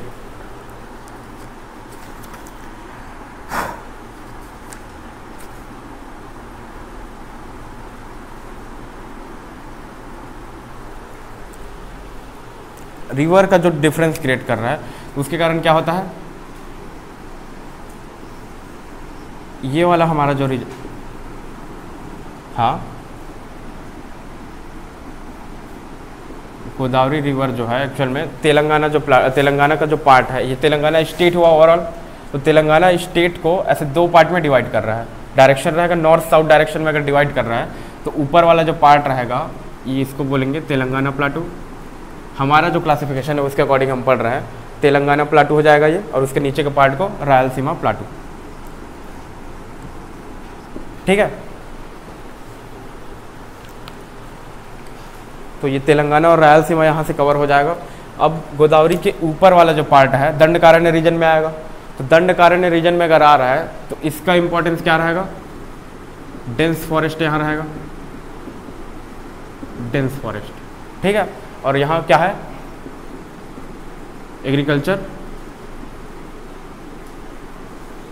एग्रीकल्चर क्या होगा, कम होगा। अब जस्ट अपोजिट इस रीजन में, अपोजिट क्यों, गोदावरी के जस्ट नीचे एक रिवर और फ्लो होता है, क्या नाम है उस रिवर का, कृष्णा। अब ये वाला जो रीजन है कंप्लीटली दो आप बोल सकते हैं हम, दो रिवर के बीच का फ्लो। तो इस रीजन में क्या होता है, जो डिपोजिशन है सॉइल का जो डिपोजिशन है इस रीजन में दोनों नदी के द्वारा ऐसा किया गया है, तो क्या हो गया है, ये रीजन क्या होगा हमारा, रायलसीमा रीजन फर्टाइल। ठीक है, अब यही रीजन फर्टाइल है, फर्टाइल के कारण क्या होगा, एग्रीकल्चर एक्टिविटी होगा, तो वहाँ प्रोडक्शन होगा, प्रोडक्शन क्या किसका होगा, चावल, धान। ठीक है, धान अगर यहाँ हो रहा है तो यहाँ धान क्या है हमारा, फूड ग्रेन है, फूड मतलब खाने वाला, तो इसके कारण क्या होगा, अगर खाना मिल रहा है तो क्या होगा, पॉपुलेशन, पॉपुलेशन क्या रहेगा इस रीजन में ज़्यादा रहेगा। कंपेरिजन किससे करेंगे, तेलंगाना वाले रीजन से, तेलंगाना प्लाटू से अगर कंपेयर करें तो रायलसीमा प्लाटू में क्या होगा, पॉपुलेशन ज़्यादा होगा। ठीक है, क्लियर है यहाँ तक। और इसी में जब रिवर पिछला क्लास डिस्कस कर रहे थे तो यहाँ आसपास हमारा क्या था, केजी बेसिन का हमारा क्या था, gas deposit, natural gas deposit. ठीक है, अब एक टर्म हम राजस्थान वाले प्लेन में पढ़े थे, सेमी एरिड। तो सेमी एरिड ये रीजन भी हमारा किस में आएगा, सेमी एरिड। ठीक है, सेमी एरिड मतलब समझ रहे हैं मॉइस्चर का वहाँ क्या है, कमी है। और ये वाला जो हमारा रीजन है वेस्टर्न घाट के जस्ट बाद वाला, ये वाला, ये भी हमारा क्या आएगा, सेमी एरिड रीजन। इसको लिखो मत अभी, बस एक आइडिया रहना चाहिए। वेस्टर्न घाट के बाद सेमी एरिड क्यों रीजन आ रहा है, जितना भी बारिश हो जाएगा वेस्टर्न घाट का इस साइड होगा, और इस साइड क्या होगा, एक कॉन्सेप्ट है रेन शेडो जोन। मतलब रेन शेडो जोन क्या होता है, अगर कोई हिल आ रहा है मानसून या फिर ओरोग्राफिक रेनफॉल जब आप पढ़ेंगे तो सपोज ये हमारा बैरियर है, मानसून आ रहा है, मानसून से जितना भी बारिश होना था इस रीजन में हो गया, और उसके बाद मानसून क्या करेगा, यहाँ से ऐसे पास हो जाएगा। अब यहाँ पास होगा तो यहाँ के लिए क्या हो जाएगा, मॉइस्चर उसमें कम हो जाएगा, उसी को बोलते हैं मानसून वीक हो गया है। तो यहाँ क्या करेगा, रेनफॉल कम करेगा या तो नहीं करेगा। तो सेम कॉन्सेप्ट को अगर यहाँ लगाएं तो जितना बारिश है इधर हो गया, इसके जस्ट बाद में बारिश कम हुआ है या नहीं हुआ है, तो उसके कारण क्या हो जाता है, ये सेमी एरिड जोन में आता है। और सेमी एरिड जोन के साथ ये क्या है, ड्रॉट प्रोन एरिया है। ड्रॉट प्रोन एरिया समझ रहे हैं, मतलब वहाँ सूखा आने के चांसेस क्या है, बहुत ज़्यादा है। ठीक है, सूखा किसको बोलते हैं, सूखा पढ़े होंगे आप लोग, ड्रॉट, सूखा, मॉइस्चर का कमी हो गया है, मॉइस्चर का कमी डायरेक्ट सूखा हो गया। अब एक और टर्म है फेमाइन, अकाल बोलते हैं जिसको, और एक टर्म है हमारा ड्रॉट। दोनों सेम है, सेम है या फिर अलग अलग है, अलग अलग है। कैसे अलग है, जो सिचुएशन क्रिएट होगा उसको क्या बोलेंगे, फेमाइन। ठीक है, अब ये रीजन क्या है, जनरली हर 2 से 3 साल में यहाँ क्या आता है, सूखा आते रहता है। रीजन कौन सा है, महाराष्ट्र, कर्नाटका, तमिलनाडु। तीनों रीजन का कुछ कुछ पार्ट है, पूरा रीजन नहीं है, कुछ कुछ पार्ट ऐसा है जहाँ ड्रॉट प्रोन एरिया में क्या होता है, वहाँ लगभग हर 2 से 3 साल में सूखा आ ही जाता है। अब ड्रॉट अगर हम डिक्लेयर करते हैं, हाइड्रोलॉजी में पढ़ेंगे आप लोग, इसका कुछ कुछ क्राइटेरिया है। इसके लिए पहला क्राइटेरिया क्या होता है, एरिया जो होता है, जो ड्रॉट वाला एरिया होता है, मोर देन 20% होना चाहिए। अगर टोटल एरिया है, सपोज 100 किलोमीटर स्क्वायर का एरिया है, तो वहाँ अगर सूखा हुआ है तो 20 स्क्वायर किलोमीटर से ज़्यादा एरिया में अगर सूखा आया है, तब उसको क्या करेंगे, ड्रॉट डिक्लेयर करेंगे। ठीक है। अब उसी में सेकेंड पॉइंट क्या है, मॉइस्चर डिफिशिएंसी का लेवल है। मॉइस्चर डिफिशिएंसी जो रहेगा, MD मतलब मॉइस्चर डिफिशिएंसी ग्रेटर देन 50%, ऐसा एक क्राइटेरिया है। ठीक है। और भी क्राइटेरियाज हैं, 1-2 यहाँ पर डिस्कस कर रहा हूँ मैं। आगे का जो क्राइटेरिया है, जब ड्रॉट वाला चैप्टर आप लोग पढ़ेंगे तब डिस्कस होगा। ड्रॉट भी बहुत सारे टाइप के होते हैं, एग्रीकल्चरल, हाइड्रोलॉजिकल और एक और टाइप का होता है, 3 टाइप के ड्रॉट होंगे। ठीक है। ये क्लियर है, रेन शेडो जोन और कौन सा भी, तेलंगाना प्लाटू डिस्कस की, क्लियर है। ठीक है। ज़्यादा कुछ इसमें तेलंगाना में डिस्कस करने को नहीं है। यहाँ जो हमारा लाइमस्टोन का डिपोजिशन यहाँ भी मिलेगा, वो जब रॉक स्ट्रक्चर हम पढ़े थे, कडप्पा रीजन, तो कडप्पा रीजन कहाँ है हमारा, आंध्र प्रदेश, रायलसीमा प्लाटू के आसपास ही है। इसके कारण क्या मिलता है यहाँ, लाइमस्टोन का डिपोजिशन। यहाँ लिख लो एक पॉइंट, ज़्यादा बेटर रहेगा, रायलसीमा वाले में लिखना है एक पॉइंट करके, लाइमस्टोन डिपॉजिट। कृष्णा को अभी हटा दो, नहीं लिखना है।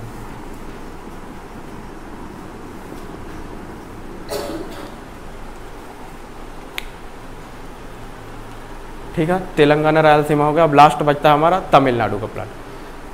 ठीक है। तमिलनाडु पठार उतना इंपॉर्टेंट नहीं है, इसको बस 2 लाइन में डिस्कस करके ख़त्म करेंगे।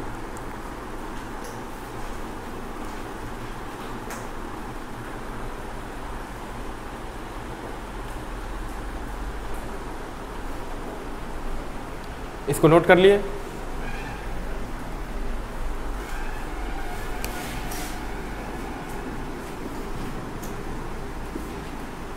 तमिलनाडु का पठार अगला हेडिंग रहेगा। ये पठार वाला जो चैप्टर है, पठार वाला जो टॉपिक है, उसका लास्ट हेडिंग रहेगा ये। ठीक है। उसके बाद अगर और भी कोई छोटा छोटा पठार और आएंगे, यहाँ जो बीच है, एक मध्य भारत का पठार आता है। मध्य भारत मतलब सेंट्रल इंडिया में है, तो इस रीजन को क्या बोल देते हैं, मध्य भारत का पठार। वो इतना इंपॉर्टेंट नहीं है। मध्य भारत पहले एक स्टेट हुआ करता था 1956 के पहले, तो इस रीजन को बोल देते थे मध्य भारत। कौन सा रीजन है, MP का रीजन। ठीक है। और भी ऐसा छोटे छोटे प्लाटू बीच में आते रहेंगे, उतना इंपॉर्टेंट नहीं है वो। ठीक है।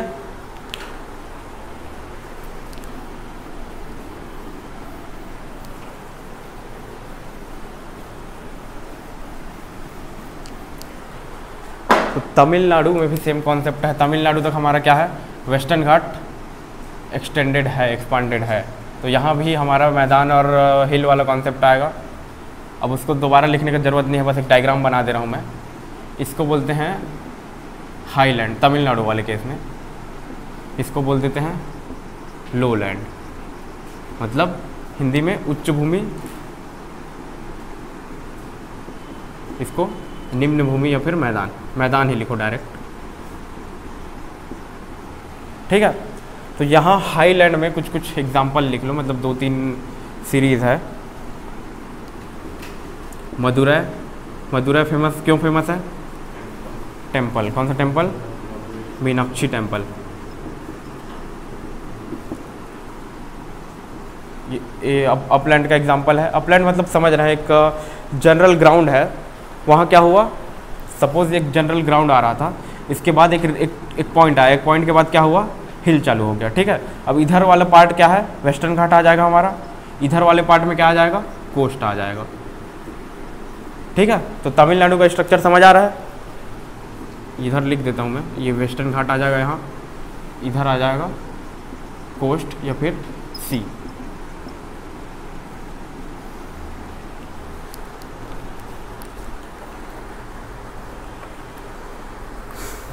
तमिलनाडु वाला क्लियर है, क्या क्या है यहाँ। कर्नाटका वाला जो स्ट्रक्चर था, सेम स्ट्रक्चर यहाँ पे मिलेगा। ठीक है। क्यों मिलेगा, वेस्टर्न घाट के कारण। अब वेस्टर्न घाट के कारण यहाँ हम जब ईस्टर्न घाट डिस्कस किए थे तो कुछ कुछ हिल्स और पढ़े थे, ठीक है। वेस्टर्न घाट और ईस्टर्न घाट कहाँ मिल रहा था? नीलगिरी, नीलगिरी में मिल रहा था। तो नीलगिरी के आसपास हमारा जो था मदुरई यहाँ लिख लिया है, एक और लिख लो, कोयम्बटूर, कोयम्बटूर हिल जिसको बोलते हैं।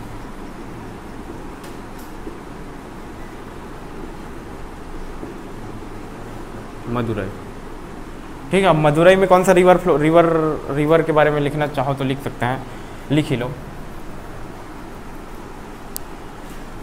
मदुरई में रिवर कौन सा फ्लो होगा? रिवर अलग से करके यहाँ लिख देना, वैगाई, हिंदी में वैगाई। ये पूछा गया है मदुरई कौन से रिवर के आसपास किनारे सिचुएटेड है, मतलब कौन से रिवर के किनारे स्थित है। उसके बाद कोयम्बटूर किस में है? ताम्रपर्णी, ठीक है। दो रिवर है यहाँ, हाईलैंड से मैदान के साइड फ्लो होता है। अब जो वैगाई है हमारा, ये कहाँ पास हमारा है? यहाँ बंगाल में मिलेगा, स्ट्रेट ऑफ पाक, ठीक है। इसी कारण ये क्या है? इंपॉर्टेंट हो जाता है। स्ट्रेट ऑफ पाक कहाँ पास है हमारा? यहाँ पास। पाक स्ट्रेट जनरली क्या होता है? कोई भी दो वाटर बॉडीज अगर मिल रहे हैं, सपोज ये वाटर बॉडी 1 है, बड़ा वाटर बॉडी सब एग्जांपल ले सकते हैं सी का, वाटर बॉडी 2 है, ठीक है। दोनों अगर मिल रहे हैं एक नैरो जोन में, ठीक है, ऐसा कुछ स्ट्रक्चर बनेगा। दोनों मिल रहे हैं तो ये जो हमारा नैरो जोन होगा,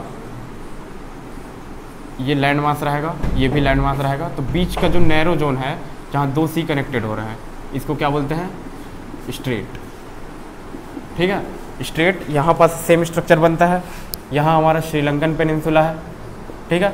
श्रीलंकन पेनिनसुला के कारण यहाँ हमारा जो है अरेबियन सी, इधर से बे ऑफ बंगाल, दोनों यहाँ मिल रहा है एक नैरो जोन में, इसको बोलते, ये होगा हमारा स्ट्रेट। अब यहाँ एक इसका जो मतलब एक आदमी था, एक ब्रिटिशर था, उसके नाम पे क्या कर दिया गया है? स्ट्रेट ऑफ पाक। पाक एक आदमी का नाम है, उसके नाम पे इसको पाक स्ट्रेट बोलते हैं, ठीक है। ब्रिज अलग है, ब्रिज का कॉन्सेप्ट अलग है, स्ट्रेट का कॉन्सेप्ट। ब्रिज इसी लाइन में बना था। जो ब्रिज है एडम्स ब्रिज, जो अभी उसका करंट नाम है, एक नंबर ऑफ आइलैंड है ऐसे। सपोज ये हमारा हो गया, जो हमारा यहाँ पंबन आइलैंड है, पंबन हमारा इंडियन रीजन है, ठीक है। तो पंबन आइलैंड से श्रीलंका का एक पार्ट आता है तलई मन्नार या फिर जाफना, तलई मन्नार। तो दोनों के बीच का डिस्टेंस अप्रॉक्सीमेटली है 14 से 15 किलोमीटर, ज़्यादा डिस्टेंस नहीं है। तो इस रीजन, इस डिस्टेंस में क्या होता है? ये एक सपोज एक आइलैंड आया, दूसरा आइलैंड आया, तीसरा, ऐसा ऐसा करके नंबर ऑफ आइलैंड ऐसे इसको कनेक्ट किया हुआ है। और ये आइलैंड कैसे नेचर के हैं? कोरल मतलब समझ रहे हैं ना, कैल्शियम कार्बोनेट का एक हमारा स्टोन लाइक स्ट्रक्चर मिलेगा। कोरल एक स्पीशीज़ है, मतलब एक, सपोज इसको ड्रॉ करके बनाता हूँ मैं, ज़्यादा बेटर समझ आएगा। कोई एक रॉक है, रॉक का स्ट्रक्चर ऐसा है, हॉलो स्ट्रक्चर है एकदम, यहाँ छेद है छोटे छोटे। इसमें एक कलरलेस जो है स्पीशीज़, कलरलेस मतलब एक कलरलेस स्पीशीज़ आएगा और वो एल्गी के साथ मिलके अपना एक कलर बनाएगा, ठीक है। तो कलर बनाएगा और ये जो हमारा जो स्ट्रक्चर रहेगा रॉक का, ये किसका रहेगा? कैल्शियम कार्बोनेट का। तो ये जो हमारा जो स्पीशीज़ है उसको क्या बोलते हैं? कोरल, ठीक है। सी में कलरफुल आप लोग स्ट्रक्चर देखे होंगे, तो किसके कारण रहता है? कोरल के कारण, ठीक है। अब कोरल है तो वहाँ क्या होगा? फिशिंग जोन होगा ही। फिशिंग जोन क्यों होगा? कोरल के कारण यहाँ एल्गी है, तो एल्गी से मछली को क्या मिलेगा? खाना। तो खाना अगर मिल रहा है तो मछली वहाँ होगा ही, ठीक है। तो फिशिंग पोटेंशियल जोन में आता है ये। और यहीं पास हमारा एक बायोस्फीयर रिजर्व भी है, gulf of Mannar biosphere reserve, ठीक है। वो इंडिया का, उसको बाद में डिस्कस करेंगे, अभी सिर्फ ये तो लिखने का ज़रूरत नहीं है, बस इसको देख लिए रहो। क्या है ये? कोरल आइलैंड्स, उसी को क्या बोल दिए हैं अभी? ब्रिज, ठीक है। ब्रिज वो अलग कॉन्सेप्ट है, उतना हम नहीं जाएंगे उसमें। जियोग्राफिकल रीजन से अगर देखा जाए तो क्या है वो? कोरल आइलैंड्स है, जो इंडिया का जो पंबन आइलैंड है और श्रीलंका का तलई मन्नार जाफना पेनिनसुला को क्या करता है? कनेक्ट करता है, ठीक है। ये नोट कर लिए। तो पठार वाला चैप्टर क्लोज करते हैं। अब इसके बाद जो है फिजिकल डिवीज़न ही पढ़ रहे थे हम, फिजिकल डिवीज़न का 5वां पॉइंट। अब जो नेक्स्ट टॉपिक हम क्या डिस्कस करेंगे, कोस्टल प्लेन्स। ठीक है, कोस्टल प्लेन अब समझ आ रहा है। हाँ, किसी का कोई डाउट है? ओके, एक सेकंड, मैं इसको मिटा दे रहा हूँ, फिर अलग से बना के बताता हूँ।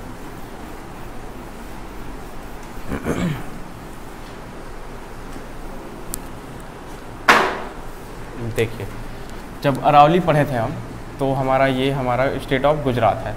अब गुजरात का जो हमारा स्टेट है वहाँ से स्टार्ट होता है, नॉर्थ ईस्ट डायरेक्शन में क्या होता है हमारा अरावली सीरीज जाता है। तो अरावली के इस साइड क्या था हमारा, एक एरिड रीजन था जिसको हम बोल दिए डेजर्ट। अब अरावली के हमारा ईस्ट साइड क्या था, semi arid region. Semi arid मतलब मॉइस्चर कम है लेकिन एरिड जोन के कंपैरिजन में मॉइस्चर ज़्यादा है। ठीक है, तो सेमी एरिड रीजन में एक हमारा जो एरिया आया, उस एरिया का नाम ही हम किए हैं मारवाड़ प्लाटू। ठीक है, अब यहाँ क्या मिलेगा, ब्लैक कॉटन सॉइल क्यों मिलेगा। सपोज यहाँ देखो, ये एरिड रीजन क्यों है, हमारा मानसून का डायरेक्शन क्या रहता है, इंडिया में मानसून का डायरेक्शन क्या रहता है, साउथ वेस्ट मानसून बोलते हैं। ठीक है, लेकिन डायरेक्शन वाइज देखें तो ये कौन सा डायरेक्शन है, ये नॉर्थ होता है, ये ईस्ट होता है। तो इसका डायरेक्शन क्या नॉर्थ ईस्ट लग रहा है, लेकिन यहाँ लिखे हम साउथ वेस्ट। क्यों लिखे हैं, अगर किसी भी ओरिजिन को देखा जाता है, कोई भी विंड का अगर डायरेक्शन देखा जाता है तो उसका जो ओरिजिन से देखा जाता है। इसका ओरिजिन हमारा कहाँ है, यहाँ सदर्न हेमिस्फीयर में यहाँ कहीं है। ठीक है, अब ये सदर्न हेमिस्फीयर में यहाँ है तो इसका डायरेक्शन कौन सा हुआ, ये हमारा हुआ वेस्ट, ये हुआ हमारा साउथ। तो क्या हुआ, साउथ वेस्ट। इसका ओरिजिन कहाँ था, साउथ वेस्ट में था, उसके कारण इसको बोल दिए SW मानसून।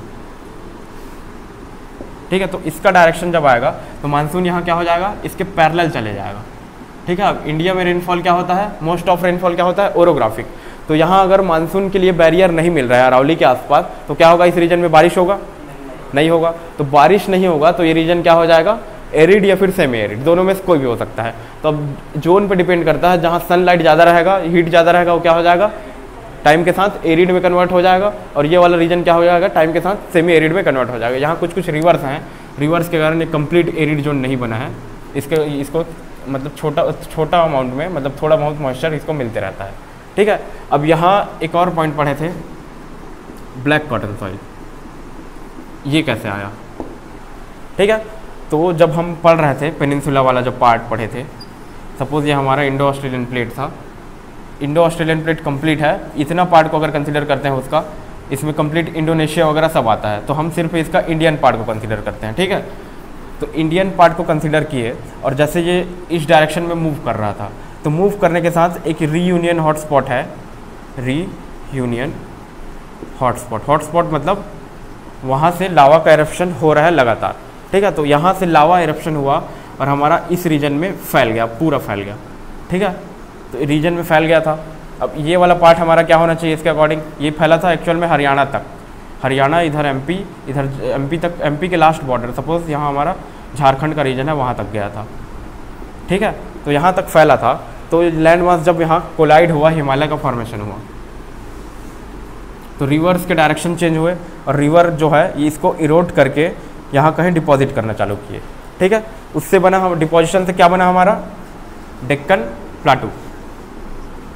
डेक्कन प्लाटू किधर बना, इस रीजन को हम बोलेंगे डेक्कन प्लाटू। अब इस रीजन में भी डिपोजिशन हुआ है। ठीक है, तो डिपोजिशन वाला रीजन क्या हुआ हमारा, मारवाड़ और मालवा। ठीक है, अब ये वाला रीजन एक्चुअल में हुआ क्या है, सपोज एक ब्लैक कॉटन सॉइल का लेयर है। ठीक है, अब इस लेयर के ऊपर एक एलुवियल सॉइल का और डिपॉजिट आ गया है इस रीजन में। एक्चुअल में हमारा क्या हुआ, यहाँ हमारा ब्लैक कॉटन सॉइल मिलता है, मालवा में ब्लैक कॉटन मिलता है, उसके बाद का कुछ रीजन में ब्लैक कॉटन नहीं मिलता, उसके बाद फिर से मिलता है। तो जो रीजन है हमारा, ये कुछ रीजन है बीच का, वहाँ क्या हुआ है, रिवर्स के कारण एलुवियल सॉइल का डिपॉजिट हो गया है। तो जो ब्लैक कॉटन सॉइल जो है, यहाँ तो मिलता है मारवाड़ मालवा,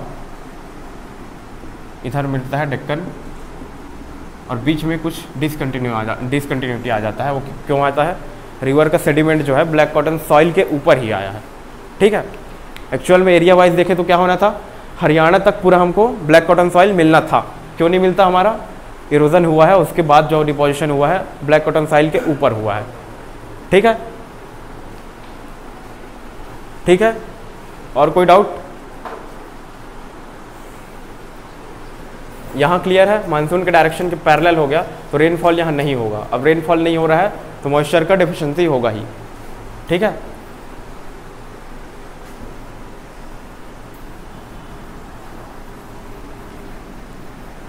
ठीक है, तो अगला फिजिकल डिवीजन का ही टॉपिक हेडिंग डाल लो, कोस्टल प्लेन्स, तटीय मैदान।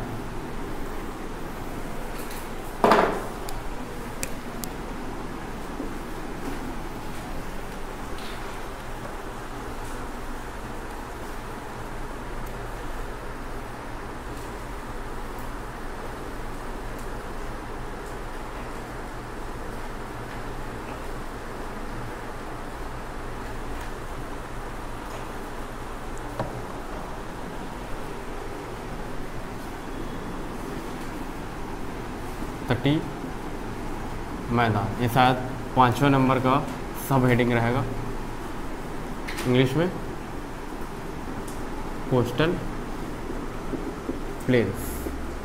ठीक है, अब कोस्टल प्लेन अगर हम पढ़ेंगे तो अब फिर से एक बार पेनिनसुला वाला पार्ट बनाते हैं, इसको यहाँ तक एक्सटेंड करने दो। अब ये वाला जो पार्ट है हमारा, यहाँ से हमारा वेस्टर्न घाट चालू हुआ था, वेस्टर्न घाट में ही पढ़े थे, इधर का जो विड्थ है ये ज़्यादा था, इधर का विड्थ है जो है कम था। ठीक है, तो इसको ऐसा बना रहा है। अब यहाँ पढ़े थे महानदी का जो ओरिजिन डेल्टा है वहाँ से स्टार्ट हो रहा था, ऐसा हिल नीलगिरी में आके यहाँ मिल जाता है। ठीक है, ये तमिलनाडु के आसपास का रीजन है, ये नीलगिरी है। तो यहाँ का जो प्लेन है और यहाँ का प्लेन है, विड्थ में डिफरेंस नज़र आ रहा है दोनों में, किधर ज़्यादा होगा? साउथ साइड अगर हम आते जाएँ तो इसका जो प्लेन का विड्थ क्या हो जाएगा? बढ़ते जाएगा। ठीक है, अब प्लेन कैसे बना है? ये यहाँ से रिवर फ्लो हो रहा था, रिवर इस डायरेक्शन में भी हो रहा था, इस डायरेक्शन में भी हो रहा था। तो इस डायरेक्शन वाले जो रिवर हैं यहाँ से अगर आ रहे हैं, वेस्टर्न घाट का हाइट क्या है? कंपैरेटिवली ज़्यादा है। वेस्टर्न घाट का हाईएस्ट पीक कितना था? 2695 मीटर। ठीक है, कौन सा था? अनाईमुड़ी। कंफर्म करो एक बार, अनाईमुड़ी है कि अन्नामलाई है? अन्नामलाई है।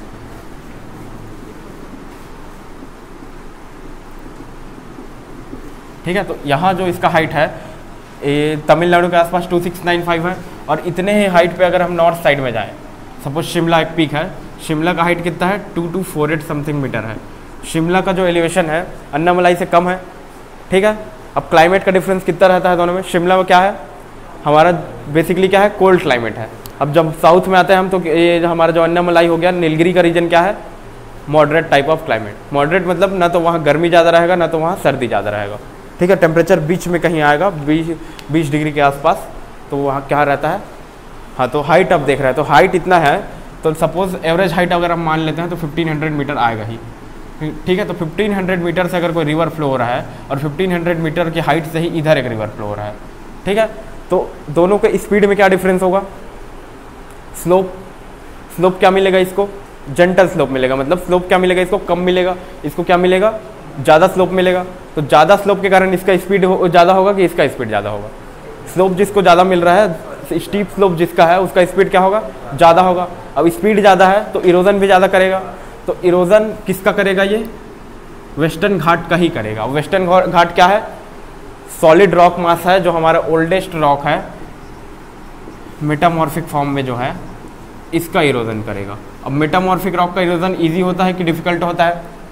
डिफ़िकल्ट होगा। तो डिफ़िकल्ट होने के कारण इसका इरोजन जो है कम किया गया है। और यहाँ जो प्लेन है, डिपोजिशन जो है यहाँ ऐसे इस फॉर्म में डिपोजिशन मिलता है, छोटे साइज में। ठीक है, अब यहाँ जो प्लेन जो है चौड़ा है। क्यों चौड़ा है? सिल्ट जो हिल को कट कर रहा है ईस्टर्न घाट का, उसका डेल्टा बना, तो डेल्टा के कारण जो पूरा प्लेन है यहाँ लगभग, सपोज इसका अगर विड्थ है 150 किलोमीटर, तो यहाँ कितना हो जाएगा? Approximately 50 to 60 kilometre. Highest width का बात कर रहा हूँ। ठीक है, तो लगभग 3 टाइम्स ज़्यादा है ईस्टर्न घाट का जो विड्थ है ईस्टर्न कोस्ट का वेस्टर्न कोस्ट से। ठीक है,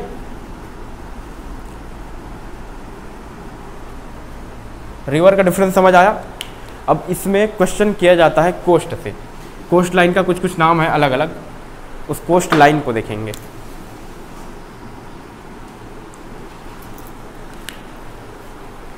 रिवर वगैरह अभी हटा देते हैं, सिर्फ कोस्ट लाइन को देख रहे हैं। तटीय मैदान जब हम पढ़ेंगे तो इसको दो सब हेडिंग में पढ़ेंगे, ठीक है। एक पढ़ेंगे वेस्टर्न, मतलब पश्चिम, हाँ ओके। अब विजिबल है। दूसरा पढ़ेंगे ईस्टर्न कोस्ट। वेस्टर्न कोस्ट मतलब पश्चिम के मैदान, ईस्टर्न कोस्ट मतलब पूर्व के मैदान, ठीक है। तो ईस्टर्न कोस्ट को पहले देखते हैं, उसके बाद देखेंगे वेस्टर्न कोस्ट को। ईस्टर्न कोस्ट में क्या होता है, जब भी हम ज्योग्राफी में रेफरेंस लेते हैं किसका लेते हैं, अगर रेफरेंस ज्योग्राफी में लेना है तो एक रिवर का लेंगे, एक हिल का लेंगे, ठीक है। तो यहाँ अगर प्लेन में हम रेफरेंस ले रहे हैं तो किसका लेंगे, रिवर का लेंगे। इधर कौन सा रिवर फ्लो हो रहा है हमारा, महानदी, ठीक है। अब महानदी के बाद इधर कौन सा रिवर फ्लो हो रहा है, गोदावरी, फिर कृष्णा, गोदावरी और कृष्णा। तो यहाँ का जो कोस्ट है, ये वाला कोस्ट लाइन जो है हमारा, इस कोस्ट को क्या बोलते हैं, उत्कल कोस्ट, ठीक है। और यहाँ से जो तमिलनाडु लास्ट पॉइंट तक का जो कोस्ट है, इसको हम क्या बोलते हैं, कोरोमंडल कोस्ट। हिंदी में भी इसको उत्कल बोलेंगे, उत्कल तट, इसको कोरोमंडल।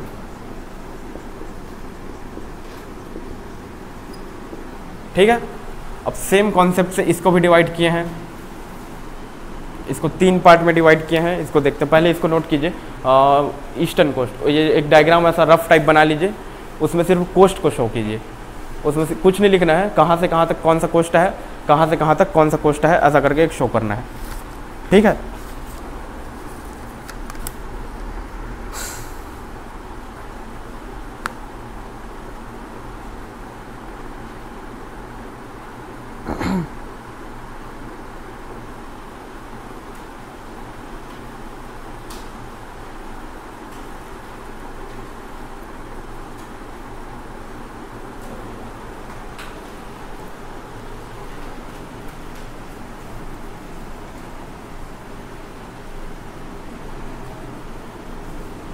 ये तो ठीक है। अब उत्कल में ही 2 और कोस्ट है, इसके सब कैटेगरी में पढ़ लेंगे, उसको सब कैटेगरी बाद में डिस्कस करेंगे। पहले मेजर जो कैटेगरी है उसको देखते हैं। यहाँ रिवर का रेफरेंस लेंगे एक,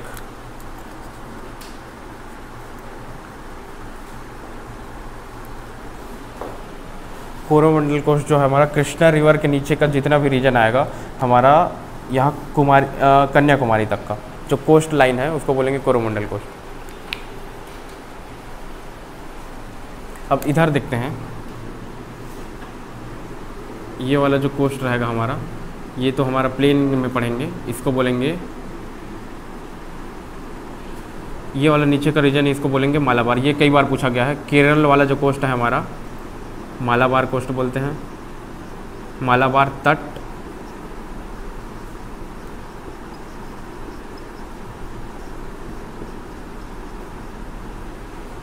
इसको बोलेंगे कर्नाटक तट। इसका एक नाम है, एक सेकंड में उस नाम को देता हूँ आप लोग को।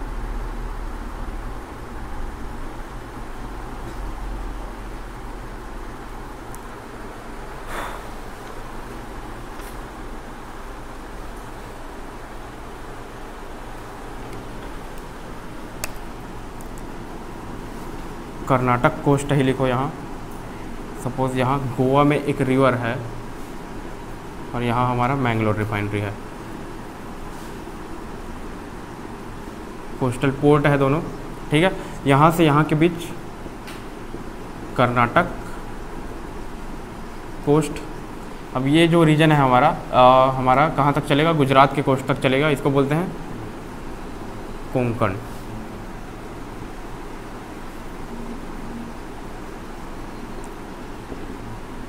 कोंकण कैनरा जो इसका रीजनल लैंग्वेज है कर्नाटक, उसको बोलते हैं, और कोंकण कोस्ट इसको बोलते हैं। कोंकण रेलवे नाम सुने होंगे। कोंकण रेलवे क्यों फेमस है? कोंकण रेलवे ऐसा रेलवे है जिसका कंस्ट्रक्शन कितने टाइम में किया गया था? बहुत कम टाइम में किया गया था, और वेस्टर्न घाट का जो रीजन है उसके आसपास किया था। वेस्टर्न घाट मतलब हिल्स में क्या मिलेंगे? रेलवे अगर वहाँ बनाना है तो टनल्स। तो number of tunnel Konkan railway में जितना है वो किसी रेलवे में नहीं है वर्ल्ड में। इसका कंस्ट्रक्शन कितने टाइम में किया गया था? मिनिमम टाइम सपोज 10 साल इसका, 10 या 15 साल इसका एक लिमिट है, उसमें किया गया था। इस रीजन में पूरा गोवा को मुंबई से कनेक्ट किया गया था। ठीक है, तो यहाँ कोंकण रेलवे का एक्सपांशन है। और उसके बाद जो हमारा कर्नाटका कोस्ट आ जाएगा। एक सेकेंड, कोई कुछ बोल रहा था इसमें। हाँ, कैनरा तट भी बोलते हैं इसको, लिख लीजिए इसको भी, CANNARA कोस्ट। ठीक है,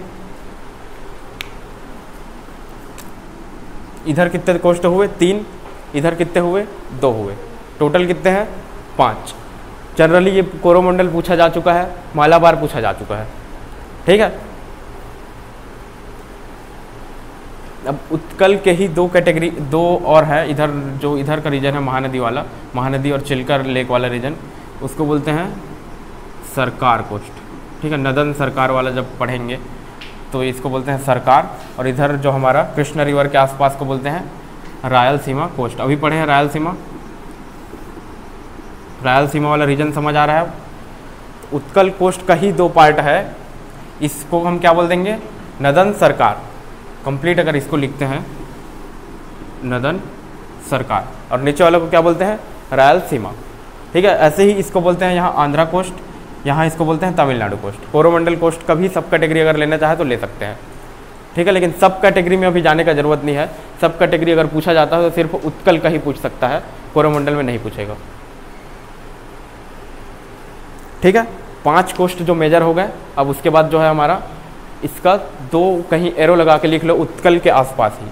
ठीक है, महानदी और चिल्का लेक के आसपास का रीजन क्या है? नदन सरकार। उसके बाद नीचे जो है हमारा तेलंगाना वाला रीजन, तेलंगाना के आसपास का रीजन क्या है? तेलंगाना के इधर ईस्ट साइड वाला रायलसीमा। उसके बाद जब आंध्रा का स्टेट आएगा, आंध्रा में ही दोनों है, आंध्रा, इसको आंध्रा कोस्ट बोल देंगे कोरोमंडल का पार्ट को, और तमिलनाडु के पार्ट को बोल देंगे तमिलनाडु कोस्ट। ठीक है,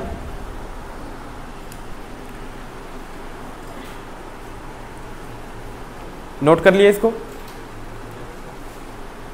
एक डायग्राम बस बनाइए इसमें। हाँ,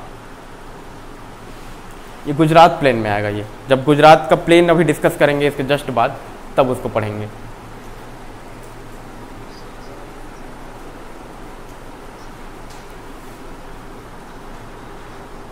हाँ, इसको जब पहली क्लास जियोग्राफी का पढ़े थे तब इसको देखे थे, तो इसमें सीक्वेंस वाइज याद कराया था मैं, मतलब याद करने के लिए बोला था। जो कोस्ट है इंडियन, इंडियन कोस्ट कहाँ से चालू होता है? गुजरात से। गुजरात के बाद सेकंड स्टेट क्या आएगा हमारा? महाराष्ट्र। महाराष्ट्र के बाद छोटा सा स्टेट क्या आता है? गोवा। गोवा के बाद आता है हमारा कर्नाटका। कर्नाटका के बाद केरल, यहाँ हमारा तमिलनाडु, यहाँ हमारा आंध्र प्रदेश आएगा, फिर उड़ीसा एंड वेस्ट बंगाल। ऐसा करके इसको पढ़े थे। और यहाँ लार्जेस्ट शेयर किसका था? गुजरात का। और जो मिनिमम शेयर किसका था? गोवा का। पूरा इंट्रोडक्शन की क्लास में इसको डिस्कस किए थे। और अगर आइलैंड वाइज अगर देखा जाए तो अंडमान एंड निकोबार की उसका कोस्ट क्या था? सबसे ज़्यादा था। अप्रॉक्सीमेटली कितना डेटा था उसका? 1900 किलोमीटर। ठीक है, और ओवरऑल कोस्ट लाइन कितना था हमारा? 7516 किलोमीटर क्या है?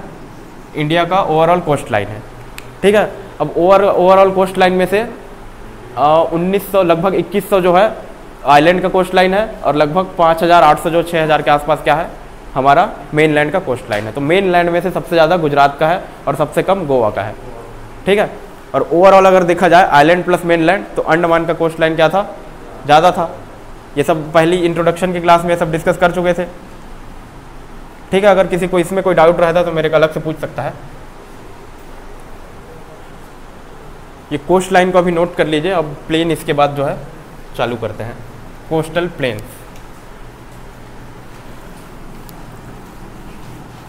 ठीक है। इसमें से मालाबार और कोरोमंडल, इसको इम्पोर्टेंट, इसको ध्यान में रखना, ठीक है। जनरली कन्फ्यूज़न क्रिएट होता है मालाबार और कोरोमंडल में, दोनों क्या है, इधर देखें तो कोरोमंडल आता है, इधर देखें तो मालाबार आता है, और ऑप्शन में क्या रहेगा, दोनों साइड रहेगा, ठीक है। तो यहाँ क्या होता है, कन्फ्यूज़न क्रिएट हो ही जाता है, ठीक है।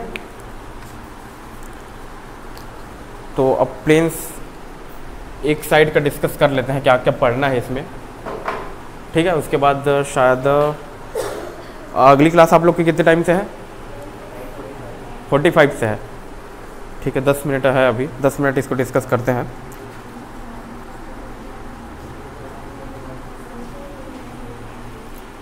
हो गया, नहीं पढ़ना है, ज़्यादा हो गया आज का, बताओ। अगर टॉपिक डिस्कस करें तो लंबा टाइम लगेगा, बताओ। अगर प्लेन्स जो है, कोस्टल प्लेन, इसमें पढ़ना क्या क्या है ये डिस्कस कर लेते हैं, उसके बाद जो है पढ़ना अगली क्लास से स्टार्ट करेंगे। तो वेस्टर्न कोस्ट में हम क्या क्या पढ़ेंगे, गुजरात से चालू करेंगे। कोस्ट लाइन हमारा क्या हो रहा था, गुजरात से स्टार्ट हो रहा था, तो गुजरात में ये वाले रीजन को क्या बोलते हैं, कच्छ, ठीक है। इस वाले रीजन को क्या बोलते हैं, ये गल्फ ऑफ खंबात है, ये गल्फ ऑफ कच्छ है, ठीक है। ये वाला जो रीजन है हमारा, इसको बोलते हैं, ये गिर रीजन है हमारा, ये हमारा काठियावाड़, ठीक है। ये हमारा गुजरात कोस्ट है, गुजरात इसको बोलते हैं, कच्छ हो गया, काठियावाड़ हो गया, और इधर जो है हमारा कौन सा था, ये कोंकण कोस्ट था। उसके बाद कोंकण के बाद कर्नाटका या फिर कनाडा, कनाडा ही लिखते हैं, ज़्यादा बेटर है। उसके बाद मालाबार प्लेन्स, ठीक है। इतना हम किस में डिस्कस करेंगे, इसको ओवरऑल एक कंप्लीट इसको करेंगे गुजरात प्लेन्स, गुजरात प्लेन्स। इसको 3 कैटेगरी में बांट के पढ़ेंगे, ये कच्छ वाला, फिर काठियावाड़ वाला, फिर ये गिर वाला, ठीक है। तो इसके बाद इतना हम किस में करेंगे, वेस्टर्न कोस्ट में। अब उसके बाद ईस्टर्न कोस्ट जब पढ़ेंगे हम, तो यहाँ भी हम डिस्कस कर चुके थे, नदन सरकार वाला जो प्लेन है, इसका नाम इसीलिए लिखाया था क्योंकि वर्ड अब यूज़ होगा नदन सरकार या फिर सरकार कोस्ट, ठीक है। उसके बाद आंध्रा कोस्ट, इसके बाद तमिलनाडु कोस्ट,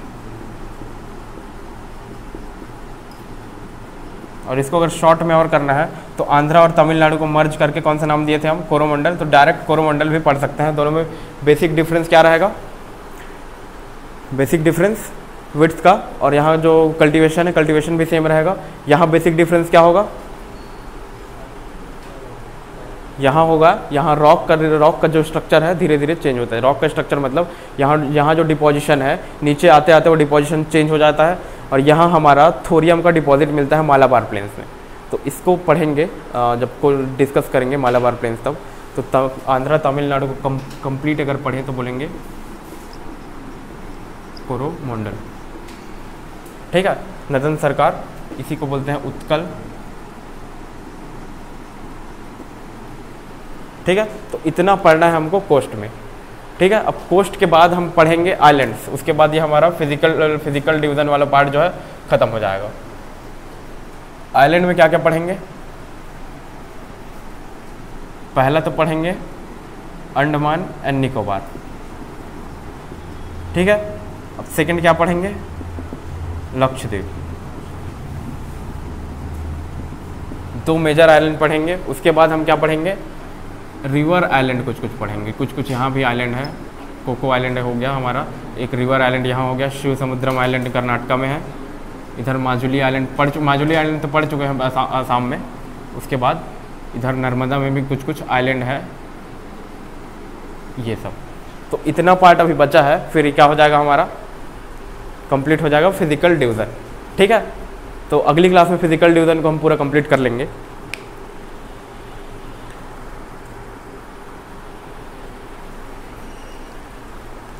क्लियर है अभी कि पढ़ना क्या क्या है।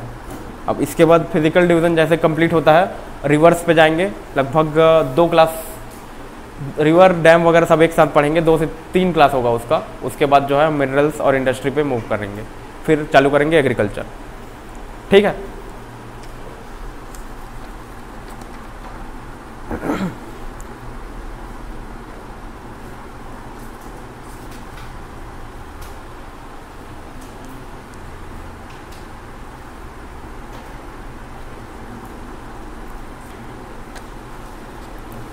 किसी को कोई डाउट है अभी तक? हाँ, किसी को कोई डाउट है अभी तक की क्लास में? ये वाला, ये इसको बोले थे कच्छ, इसको काठियावाड़, और इसको एक और नाम है। इसको जब इसको डिस्कस करेंगे तब डिटेल में बताएंगे। कल की क्लास में सेम डायग्राम और बनेगा, तो डायग्राम को लेके उतना भी दिक्कत नहीं है। ठीक है। अभी तक की क्लास में किसी को कोई डाउट है तो क्लास यहीं ख़त्म करें आज की। बाकी डिस्कशन जो है कल की क्लास में होगा। कल मोस्ट ऑफ द हम ये ख़त्म कर लेंगे फिजिकल डिवीज़न, और जितने भी आपके क्वेश्चन बनने हैं उसका 50% पार्ट जो है फिजिकल डिवीज़न से ही बनेगा। ठीक है। 40 to 50% क्वेश्चन यहाँ से बनते हैं, और सिलेबस का भी लगभग 50 to 60% क्या करता है, फिजिकल डिवीज़न कवर कर देता है। ठीक है। तो इसका वेटेज समझ आ रहा है, इसके कारण इतना टाइम दिए हैं इसको। ठीक है। अब अगली जो क्लास होगी, मतलब फिजिकल डिवीज़न के बाद वाली, रिवर्स पढ़ेंगे। उसमें रिवर के बाद प्रोजेक्ट पढ़ेंगे। प्रोजेक्ट मतलब डैम वगैरह, इरिगेशन प्रोजेक्ट पढ़ेंगे। उसके साथ साथ और क्या उसमें कवर हो सकता है, हाइड्रोइलेक्ट्रिक पावर उसमें कवर हो जाएगा। तो 3 चीज़ हम रिवर के साथ साथ पढ़ेंगे। ठीक है। अब रिवर जैसे ख़त्म होता है, मिनरल्स एंड इंडस्ट्री पढ़ेंगे, मतलब खनिज कहाँ कहाँ मिल रहा है, उसके अकॉर्डिंग इंडस्ट्री कहाँ कहाँ लगा है, ये सब पढ़ेंगे। अब कौन सा खनिज कौन से स्टेट में मिलता है ये भी पढ़ेंगे उसी चैप्टर में। उसके बाद जो मूव करेंगे हम एग्रीकल्चर के साइड। ठीक है। तो जैसे ही एग्रीकल्चर ख़त्म होता है उसके बाद एग्रीकल्चर और ट्रांसपोर्ट को साथ साथ लेंगे, तो शायद इसके बाद आपका ज्योग्राफी का पार्ट लगभग कंप्लीट हो जाएगा। फिर कुछ कुछ बचेगा, उसको लास्ट में ऐड करेंगे।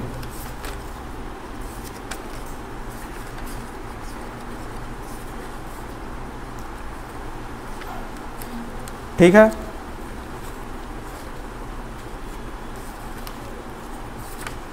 फिर मानसून से भी क्वेश्चन आता है आजकल, तो मानसून पे भी थोड़ा डिस्कशन कर लेंगे जब पढ़ेंगे। बीच में रिवर के बाद का जो लेक्चर रहेगा उसमें मानसून पे थोड़ा डिस्कशन कर लेंगे।